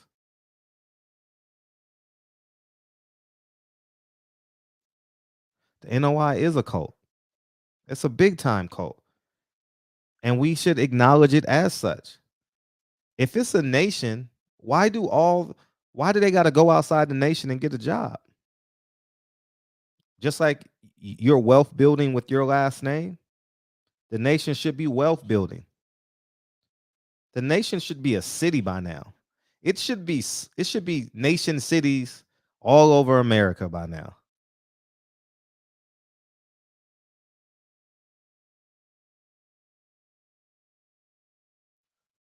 And it's definitely going to come out. I've interviewed a lot of people, and I haven't really. I got so much footage that I haven't released, but it's disturbing to me. I'm on the phone line because I want you guys to call in and feel free to beam in, and if you in the nation, beam in, call in. How about you do that? How about you How about you call that? And because it's the same old rhetoric. What's it to you? Why talk about this? Just tell the truth and let the truth stand on its own.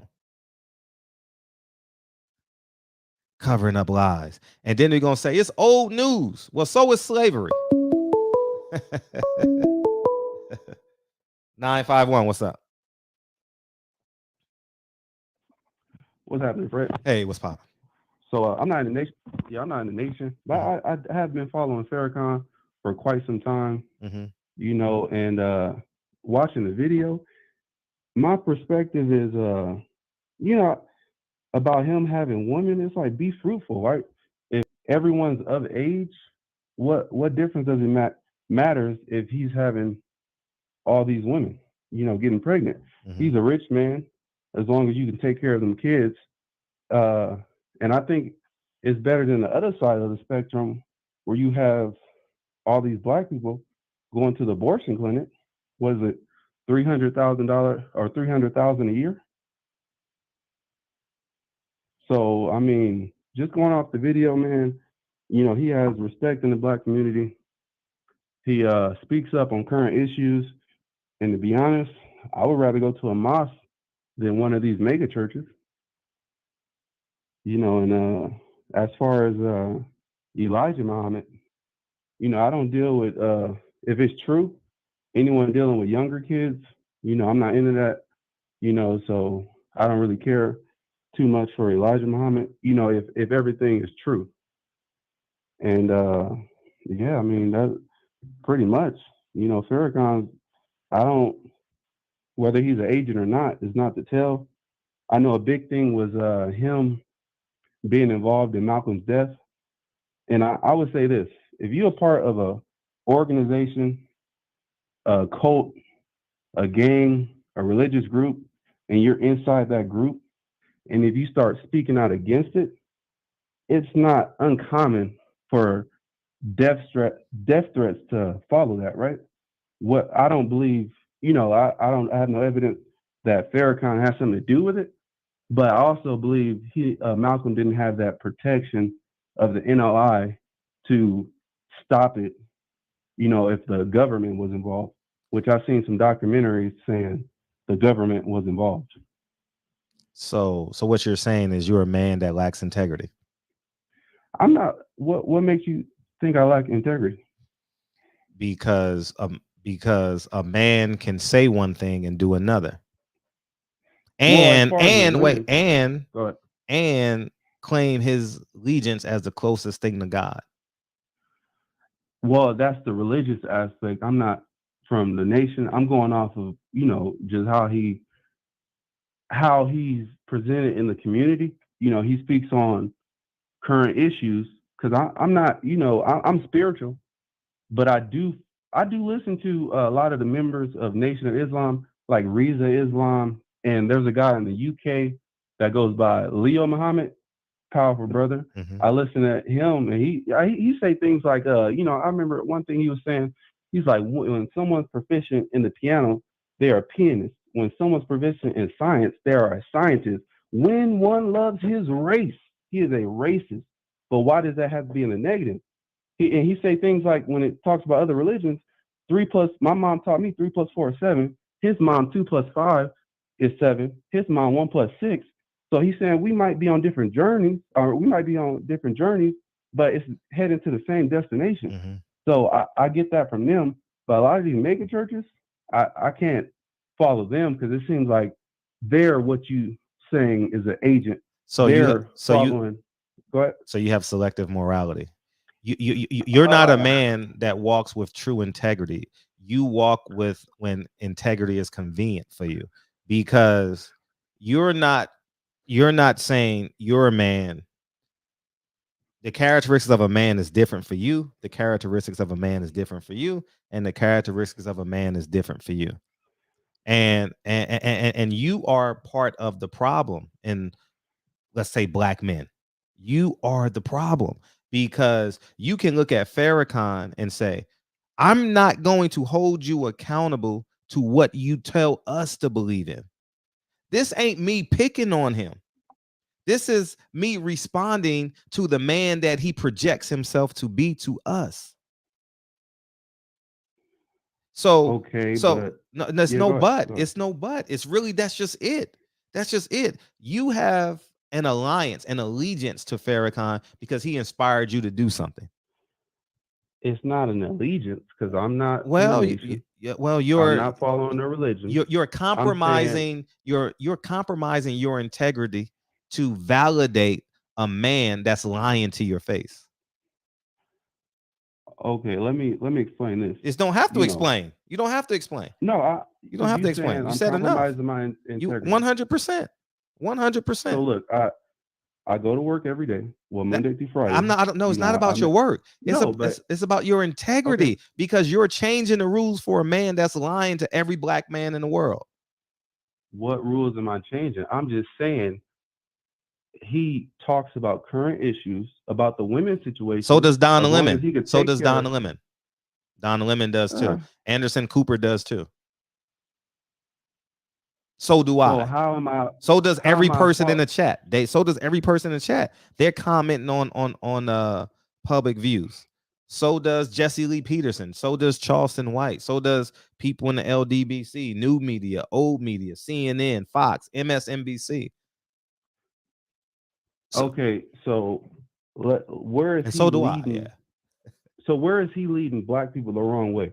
As far if you're not in the Nation of Islam and he's telling you to follow this religious group, so I'm out of it. So all the black people that's not in this religious group, how is he leading them the wrong way? Is he saying what is he saying? Is he saying listen to hip hop? Is he saying don't take care of your kids? So that's what I'm getting at. I'm not in the Nation. I don't follow the religious group. I don't agree with Elijah Muhammad if he slept with them young kids. There's no valid proof that he has something to do with Malcolm X's murder. So what I'm saying is, what is he telling the rest of the black community to do that's leading them in the wrong direction? Yeah. He's a charlatan. Explain that. No, just go define charlatan. Just by sleeping with a sleeping with a bunch of women. No, he's a charlatan. He's a charlatan. And he leverages his power to lie eloquently. And so we don't understand the lies. What you saying? He uses we understand the lies. No, we understand the lies. But what did he tell the black community to do? That's give me your money at the Million Man March. Give me your money at the million. Churches ask for money. You have cash out. We give you money. Both things can be true. I'm not here critiquing. I'm not in the versus battle. I'm talking about who is Farrakhan. I don't need the white man does it. I don't need that in my life. So Farrakhan has a bunch of kids and the black community abort their kids. Both things can be true. An example that say both things can be true. An example say you can have all these kids. You don't need to abort them. If you can take care of your kids, have as many as you want. Be fruitful. So about the women, I don't care about the women. As long as they of age and it's consent, yeah, go ahead. And I'm not in the Nation of Islam. I'm just saying, I see this guy. I don't see him leading black people the wrong way as much as he's okay. He's not reading you the long way. So your daddy can go. He's not leading anyone. So your father can just go fuck any woman in the city and then tell you to be loyal and faithful and respect women. I think a lot of fathers do that. I didn't ask you that. See that? See, there you go. See, you know what you do in life? The white man does it. All right, man. I appreciate it. The white man does it. We ain't got to do it because the white man. I appreciate you tuning in, but I think you need to work on your integrity because because at the end of the day, you know what makes a great coach? That holds every player accountable, no matter how great a talent he has. That's what makes a great coach. When you play favorites as a coach, the hole in the ship is like this. The first season, then the second season, the third. I don't know if you can see my hands. The fourth season, it's just getting bigger and bigger and bigger. So,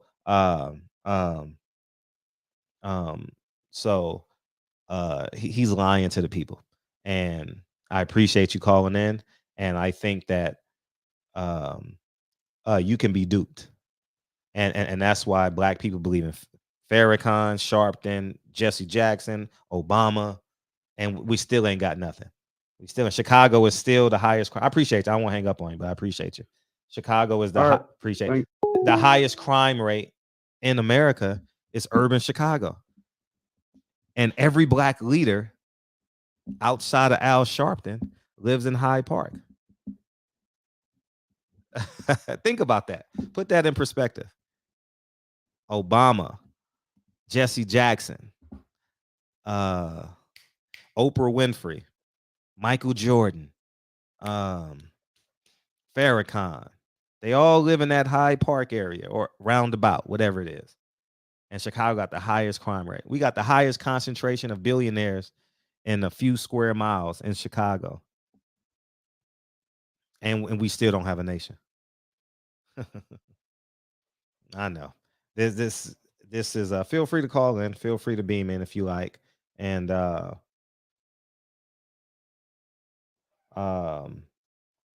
don't care if you think I'm wrong. A motherfucker having kids and lying and fucking everything moving and saying he's the closest thing to God and not coming out and lying? No. You call it what you want. Because Future does it and he's a disgrace, right? Andrew Cromartie does it. Antonio Cromartie does it. He's a fucking piece of crap, right? Sean Kemp does it. He's a piece of crap. Farrakhan does it. Allah Akbar. Wa alaikum salam. Y'all better cut that shit out, man. Listen, Fred has grown into this, but I've never, ever in a zillion years wanted to compromise Lincoln and Kennedy. Never. Those are my children. And never. And the fact that you don't acknowledge your kids publicly should be criminal, basically. We laughing at Kanye, who's fighting to see his kids, and we're praising and honoring a man who's hiding his kids. Oh, St. Louis. Oh, my bad, Rodney. Put that in perspective, yo.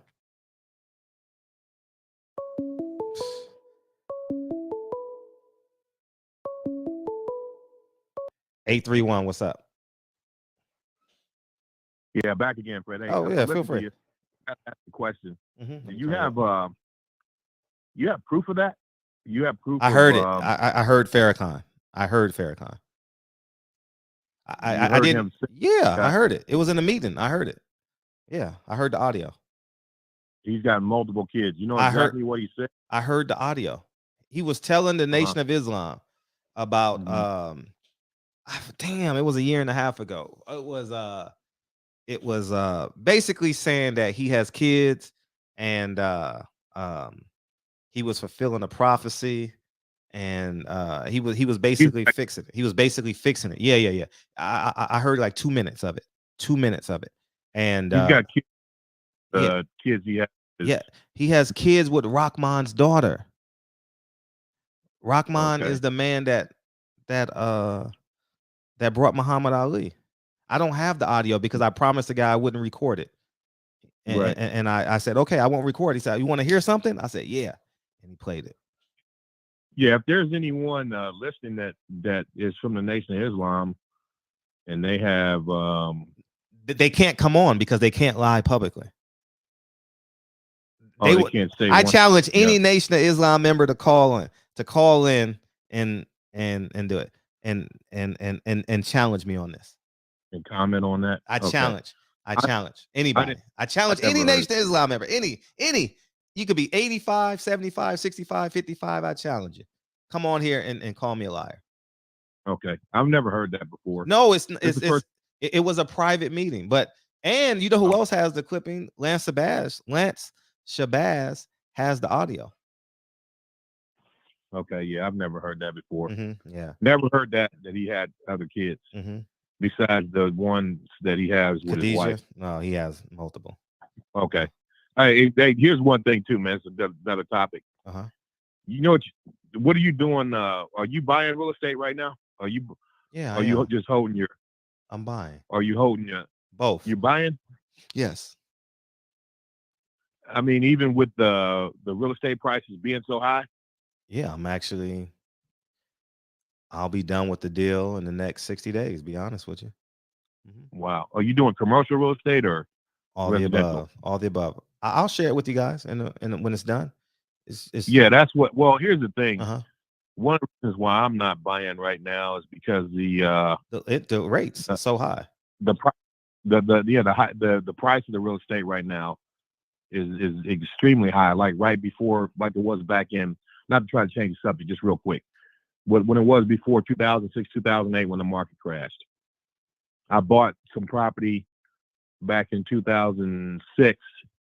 When right before the market crashed, I lost about and this one property I lost about $120,000 in less than 6 months.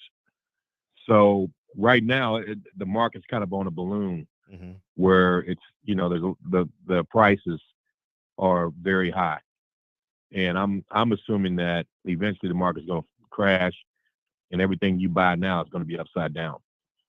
Well, but not you don't worry necessarily. about Not necessarily. I wouldn't say upside ground, but slow growth. But you don't worry about that. You don't worry because even when I'm you in buy, a high. I work in a high density area, so it's I have a completely different storyline than a person who lives in South Dakota and the population is decreasing because they're moving to Texas and Miami and New York and California. My population is increasing, and so I don't ever have a worry about having tenants. Never. Right. What about cash flow though? I mean, when you buy the property, if it's increased, because a lot of the properties that it depends on where you at. I'm not in a position. Excuse me. I'm in a position now where I can wait for the cash flow. I can just buy on location now. Like I can say, okay, I'm going to remodel. I'm going to revamp this. The location is great. I'm next to the train station. 1 mile from the stadium. I can just break even on this property and then work on getting them out. And then in 5 years, boom, I get like a 500% increase because my cash flow is real strong right now. So I don't really have to. I don't really have to delve into that right now.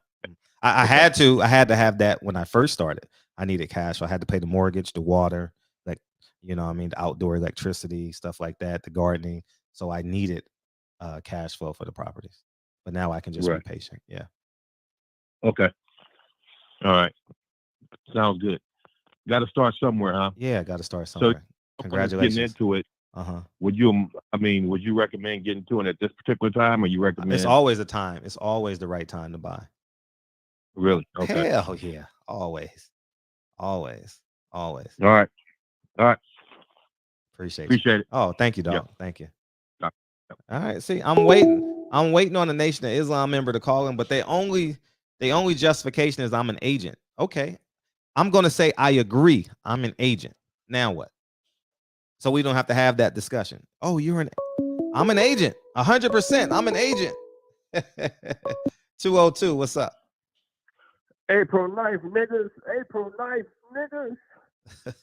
I don't want to talk about none of that black power shit and all that bullshit because none of y'all niggas truly want to get free. I love this system. I love watching basketball games, football games, arguing about the rules and laws, and none of y'all motherfuckers know none of the laws. Y'all know nothing about maritime laws, admiralty laws. Y'all just know the laws these motherfuckers told y'all in fucking school. So let's cut this cap.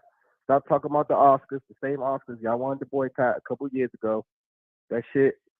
These same niggas who go to these Oscar shows like Will Smith and Chris Rock who show up happy, smiling, who still get paid by these the J word, the J. Like I say it, the J jewelry, word, jewelry people, jewelry. Yeah, what's up, jewelry, San Antonio? Hey. April 9th, niggas, let's talk about that, man. April 9th. Well, April 8th, we get Triple G, though. April 8th, we get Triple G. That's a great. That's a good fight. That's a good fight. Man. I'm just happy we got the name. G, man. Triple Cheap. I'm going to call him Triple Cheap. Triple Cheap. He ain't been Triple caught Cheap, yet. Fred. He didn't want to give his longtime trainer an extra payday for getting him that far. he told that nigga bounce. I mean, I am glad he got a brother in there. He did hire a brother, so I don't know how much he's paying Johnson Banks, but you know, shout out to Triple G for that. He did hire a brother, another guy, so I'll give him that. But I'm hoping that the Asian guy knocked his ass out. He probably gonna be juiced up in Japan. He got everything against him. Triple G do, so he's younger than Triple G. I know the Zone wants the Canelo fight, but I don't give a fuck. I don't want to see that fight. You know, I hope the Japanese guy beat the shit out of Triple G, and then they make Canelo go to Japan, and that Japanese guy beat the shit out of Canelo. That'd be great for boxing. We need more upsets in boxing, Fred. That's what makes boxing great. You know, upsets. That's what we need. The casuals, when they hear a guy's not supposed to beat a guy, and they beat him down, they get excited, like damn. So we need more of that. But yeah, Sebastian Fundora, Erson Lubin, man, it's a great style matchup. Fred wasn't, Lubin's a real smart, intellectual counter puncher with good punching power, good speed, good boxing ability. He probably has chin issues. If he gets hit with a good shot, he gets rocked pretty bad. I'm excited about that fight. I'm hoping I can travel for that fight. I'm still doing some things on the properties, and I need my weekends. But I am thoroughly excited about that fight because although I'm rooting for Lubin, there's definitely like he can lose the fight, Fred. It's not like it's a Lubin's a bad motherfucker. I'm gonna tell you when I liked Lubin. When the motherfucker did that elevator move when he flopped on the guy, then knocked him out. Straight Jorge Cota. Jorge Cota, yeah. Oh, yeah, Jorge Cota, yeah. So Jorge Cota, and shout out to Jorge Cota, man. He on a lot of people highlight reel. He got flattened by Jamel Charlo too. Yeah, man. I was a fan of Lubin, man, when the way he recovered after getting hurt by Terrell Gausha. He could say, you know what, let me get back to my jab. 12th round. Yep. Yeah.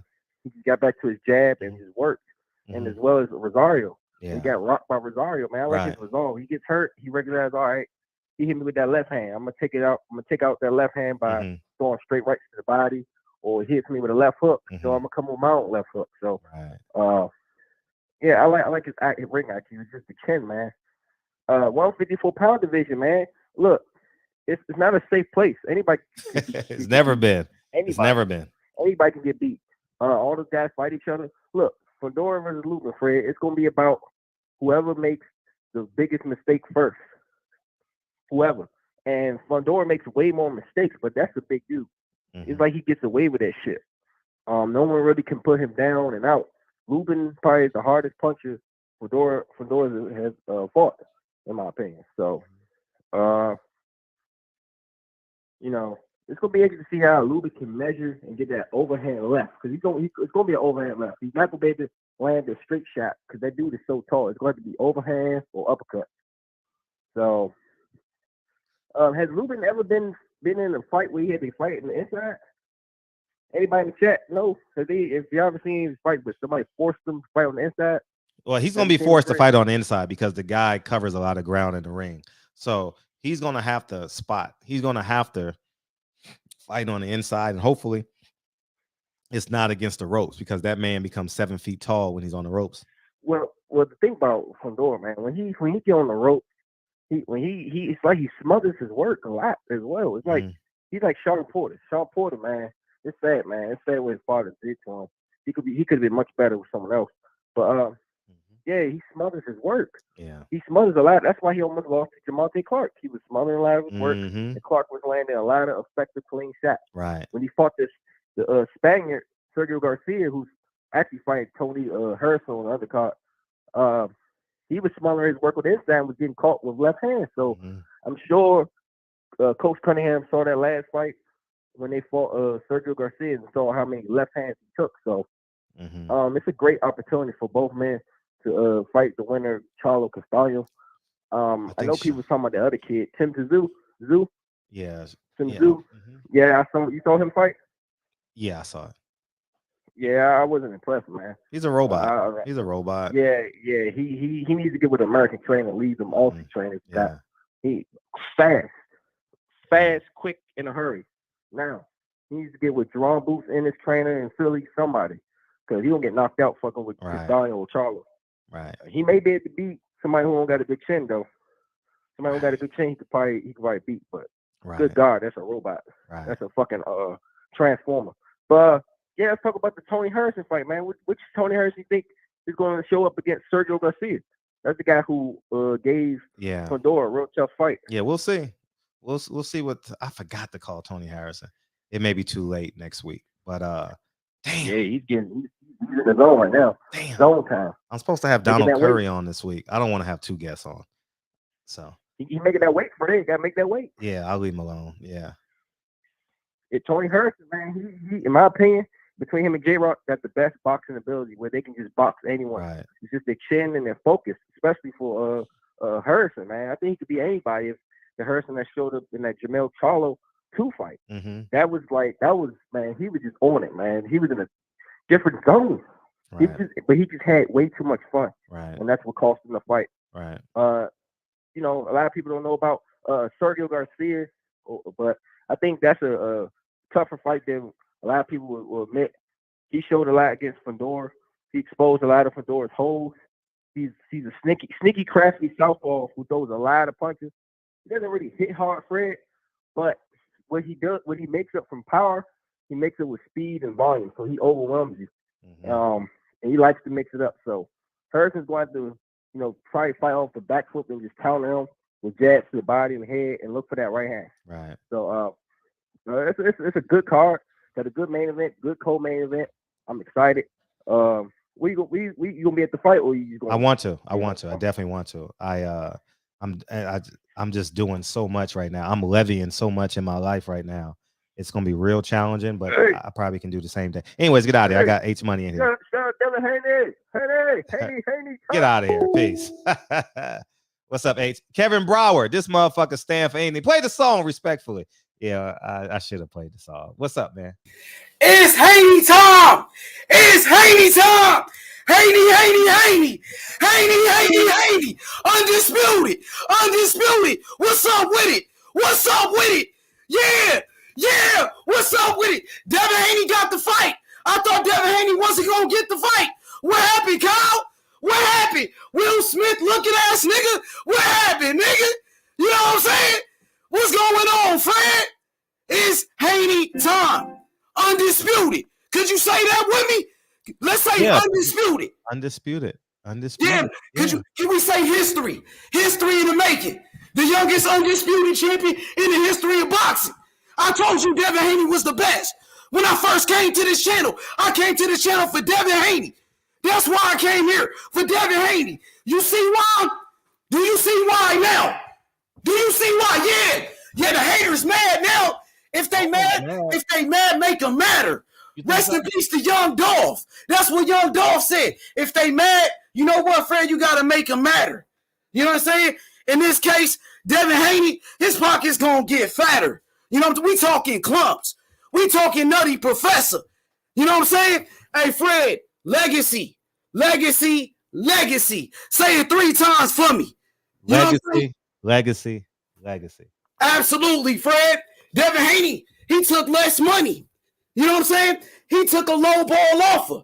But guess what? It's going to pay off at the end of the day. Because if Devin Haney gets those belts, guess what, Fred? Devin Haney becomes the man. He becomes the man. No, he's not. He's an employee of Bob Arum. You can't be the man on you can't. It's impossible to be the man. And that's why I got to thank you for bringing Bob Arum to the barbershop. Man, Bob Arum, the most powerful man in boxing. And guess what? Bill Haney made the right decision in my honest estimation. Because guess what? He was independent. He went to the zone, Fred. We got mad when he went to the zone. But now when he goes to Bob, you still mad at him. He can't win.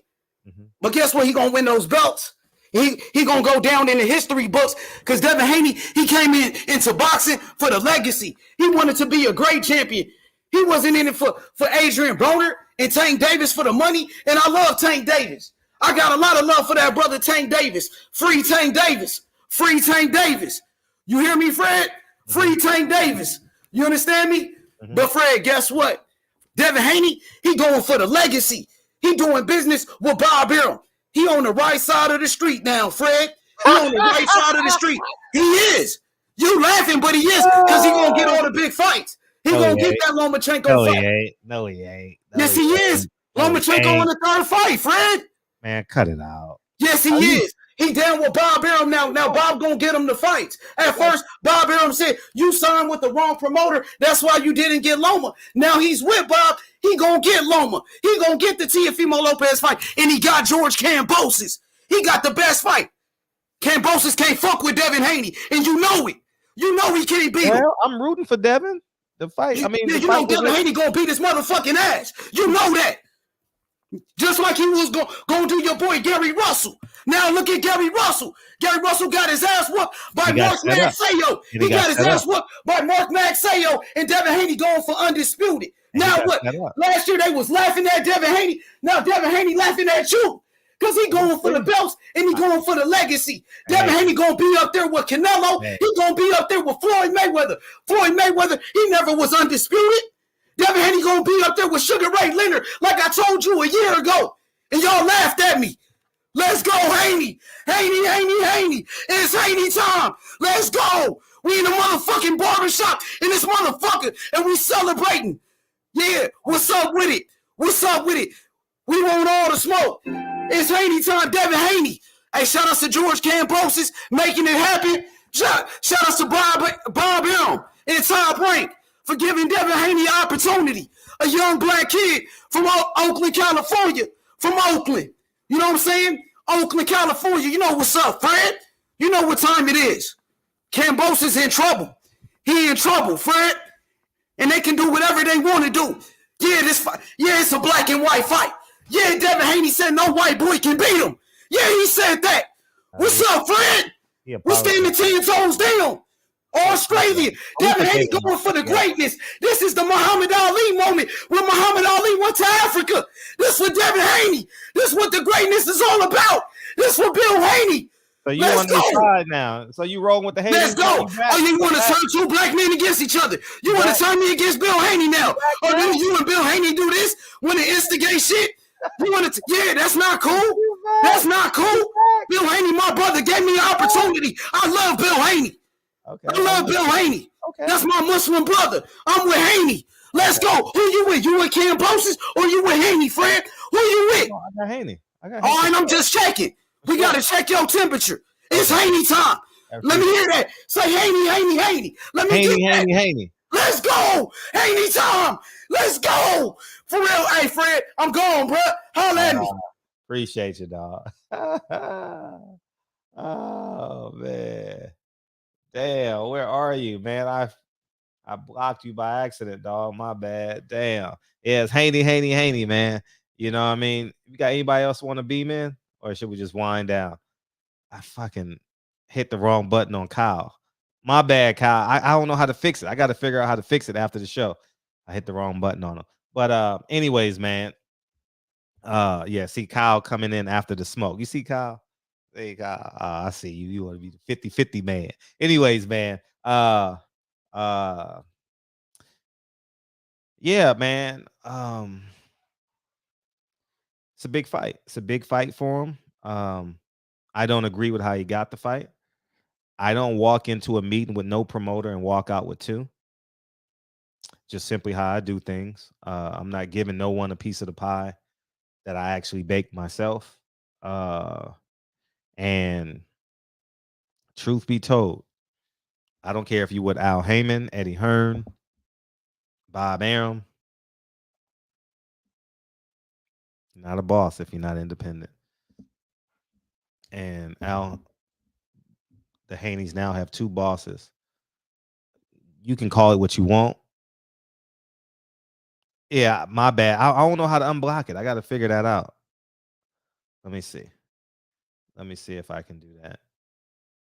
Damn. What does that do? I got to figure it out. I don't know how to undo it, man. I'm being honest. So we'll see. But let's see if I can. Settings. So, guess. Oh, I got it, Kyle. I fixed it. You're good now. So yeah, man. So that's where we're at with that. And just being back in, Kyle. I fixed it. Yeah, man, it is what it is. I'm rooting for Haney like no tomorrow, man. It is what it is. I'll get excited as we get closer to the fight. It's a great run for boxing. I think it ends with Devin Haney.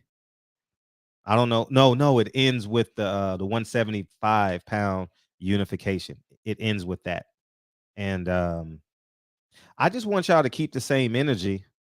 I just want y'all to keep the same energy when because all I do is interview Bob. I've never signed with him. I've never took anything free from Bob. Bob invites me to dinner. He offers me food. He offers me steak. He offers me free tickets, anything I need. I've never taken nothing from him. Nothing. Not a damn thing. For real, for real. The only person I've consistently ever taken anything from boxing is Sam Watson. That's it. But that's because I know Samson prior. I know Sam Watson prior to boxing. So he's like I know him outside. He's a friend of mine. So what's up, Kyle? What's up, Jay Gibson? Appreciate you, dog. What's up, man? Well, Fred blocked his own co-host, man. Just threw me out. I said, it was by accident. It was by I meant to hit thing and then. So what's up? You got an opinion on Louis Farrakhan, or did you duck that smoke? Man, you don't want to upset your bean pie man? Hey, listen, dog. Want to upset your bean pie man? Hey, man, got to keep the bean pie man out of this, man. I ain't Hey, listen. Yes. You already said last night what was gonna happen. Shout out to Champ Side, man. Shout out to Champ Side, man, with the sweater, man. I totally appreciate you, man. This show ain't sponsored by Champ Side, but he sponsors many of my workouts in the gym. You know what I mean? I work out in this hoodie, so yeah. Fred, you said it yesterday, man. When I just protected you. Did you just see me protect you? Yeah, I'm the best host ever. I just protected you and changed the subject. You gonna bring it back up, right? Oh man. Oh man. So, anyways, man. Yeah, man. So we ain't talking about now. We about to get out of here. Checks and balances, man. We're a month out. 2 months out. We're 2 months out. What's today's date? Tomorrow, nigga. I mean, you know what I mean? We got a couple days left, nigga. Yeah, we're 49 days away. Yeah, I think it's gonna be $15 somewhere in there. You gotta rent out a movie theater, man, for the one time. Oh yeah, I'm doing that. And I think it's gonna be $15 to buy and $10 to rent for 72 hours. So you'll have that option. So I'm doing all that now as I speak, but wait till y'all see wait till y'all see the movie poster, dog. It's done. I was looking at it on the show. It's done. I'm just gonna send it to the people in charge, so I make sure I spelled their name right, if that's how they want it, and we go from there, and we'll be good to go. So, yep, we'll be good as gold, man. I can't wait, and yeah, we rocking and rolling. Sure, man. You got a lot of good shit happening, Fred. Yeah, a lot of great shit happening. Few setbacks though, a few setbacks, but it is what it is. Few setbacks, so I won't be done with my deal probably till summertime. It just takes so much. It's a lot of leveraging and consult, whatever it is. It's a lot. It's a lot. So as long as you can get it, man, that's all that matters. Yeah, man. we'll have it done. So yeah, man. What's your topic tonight? This is DJ night, man. This is MMA Mondays. MMA Monday. This is shit. Sure is. It damn sure is. DJ, what's up, man? I appreciate you, DJ. Always appreciate you, DJ. Man, you're well respected here, man. Deacon chimed in for a second, but he left. So hopefully he's doing well. Hopefully he's okay. Saw him in the background, but he left. So hopefully he's good. Yeah, man, that's where we're at, man. It was a great show tonight, man. It was I'm tired of the Chris Rock shit, though. I'm over it. I'm over the Will Smith, Chris Rock shit. Yeah. But I'm like, women saying they need a man like Will Smith, but he kissed a man for money. Makes no sense. You want him? You want a man that sells his masculinity for money? I wish I had a man like Will Smith. He kissed a man for money. Get the fuck out of here. Hey, just 2 months ago, man, they trashed him. Will Smith? They trashed him. For what? What they trashed him for? Over the whole entanglement shit. Now they want Oh, to you make said like 2 Will months Smith. ago. That was the beginning of the summer. Yeah. I remember that. Damn sure was. Yeah. Mm-hmm. Now look, man, these people are wishy-washy as hell, man. And this is another reason why I would never die for these niggas. Nah, you shouldn't. They can't be trusted. Yeah, look what they did to Malcolm X kids. You know. Damn shame. Well, Fred, keep your foot on these suckers' necks, man. In the words of the great philosopher Lincoln Hawthorne, you your own boss. Yeah, facts. You know what I'm saying? And with that being said, in the words of the great philosopher DB, Fred Drop. Mm-hmm. Play the song, Fred! Gotcha, man. I appreciate you guys coming in here tonight, man. Thank you. And yeah, man, we rocking, baby. We rocking. And yeah, man. Hopefully it stopped raining. Appreciate you, Rich. I come this way before. Oh, I think I found it. So here it's this. She just sent it back to me. And life happened all so fast. No, it got lonely sometimes, you see. I know we couldn't make it even when I'm off beat. Okay, here you go. Let me send this to you. Rich. This is where I am destined to be. I'm not ready to give up. I believe in the miracle of life. Life's a play for no rehearsal. Learn quickly, they'll come for your role. It ain't the play, can't take it personal. 'Cause the devil is alive. Hey, I'm telling you the truth. Hey, Peoples Hernandez, Rich, appreciate you, big homie. Mr. Mosley, DJ Rec, appreciate you. Chris Lane, Birdman. Oh man, I'm just expanding your mental circumference, man. You make your own decisions. D Will, man. Planet 619. L Bay, what's up? Isaiah. Amdullah Hamza, appreciate you, man. Salt Gang, I know you disagree. It's okay. Come back, man. Hey, Raheem, appreciate you, man. Edgar, appreciate you, dog. Shout out to Mex tonight. Shout out to Kyle, boxing. Oh, man. Mr. Denzel, man. Raheem, man. Appreciate you. Roger. Mr. Stallworth, appreciate you. Damon. Patricia Sheldon, appreciate you. San Antonio, you out there somewhere. Keon, what's up? Appreciate you, man. Keon, great show today, too, man. Thank you, dog. Great show. I was part of that show. I was part of that great show, man. That's good. Hey, you know how I said I play the song on anybody? I played the song on anybody on his own show. Yeah, man. Yeah, this show was good tonight, man. We went strong in two different directions. Strong. I haven't had a 2-topic show in a long time. Like where we just man. It was cold in here. I had my candle burning. It was cold. Did it rain up there? Hell yeah. It rained up here today, man. It rained down here. Excuse me. It rained down here today. Yeah, man. Hey, if y'all need a midday snack, man, go to Everything Boxing, man. Y'all cheating yourself, man. Shout out to the Batman. Shout out to Batman. Holla at me, Batman. You know, come on the show. Say what's up, man. You ain't been on the show. You don't like them guys over there, man. Yeah. Yeah, go to. He don't like Canelo, dog. That motherfucker. Hey, any word that start with C, motherfucker, jump up. Yeah, man. Hey, and yeah, man. Appreciate y'all, man. And Devin Haney, man, take care of business, man. I know it sounds like I'm tough on you, but I just think it's a bad deal.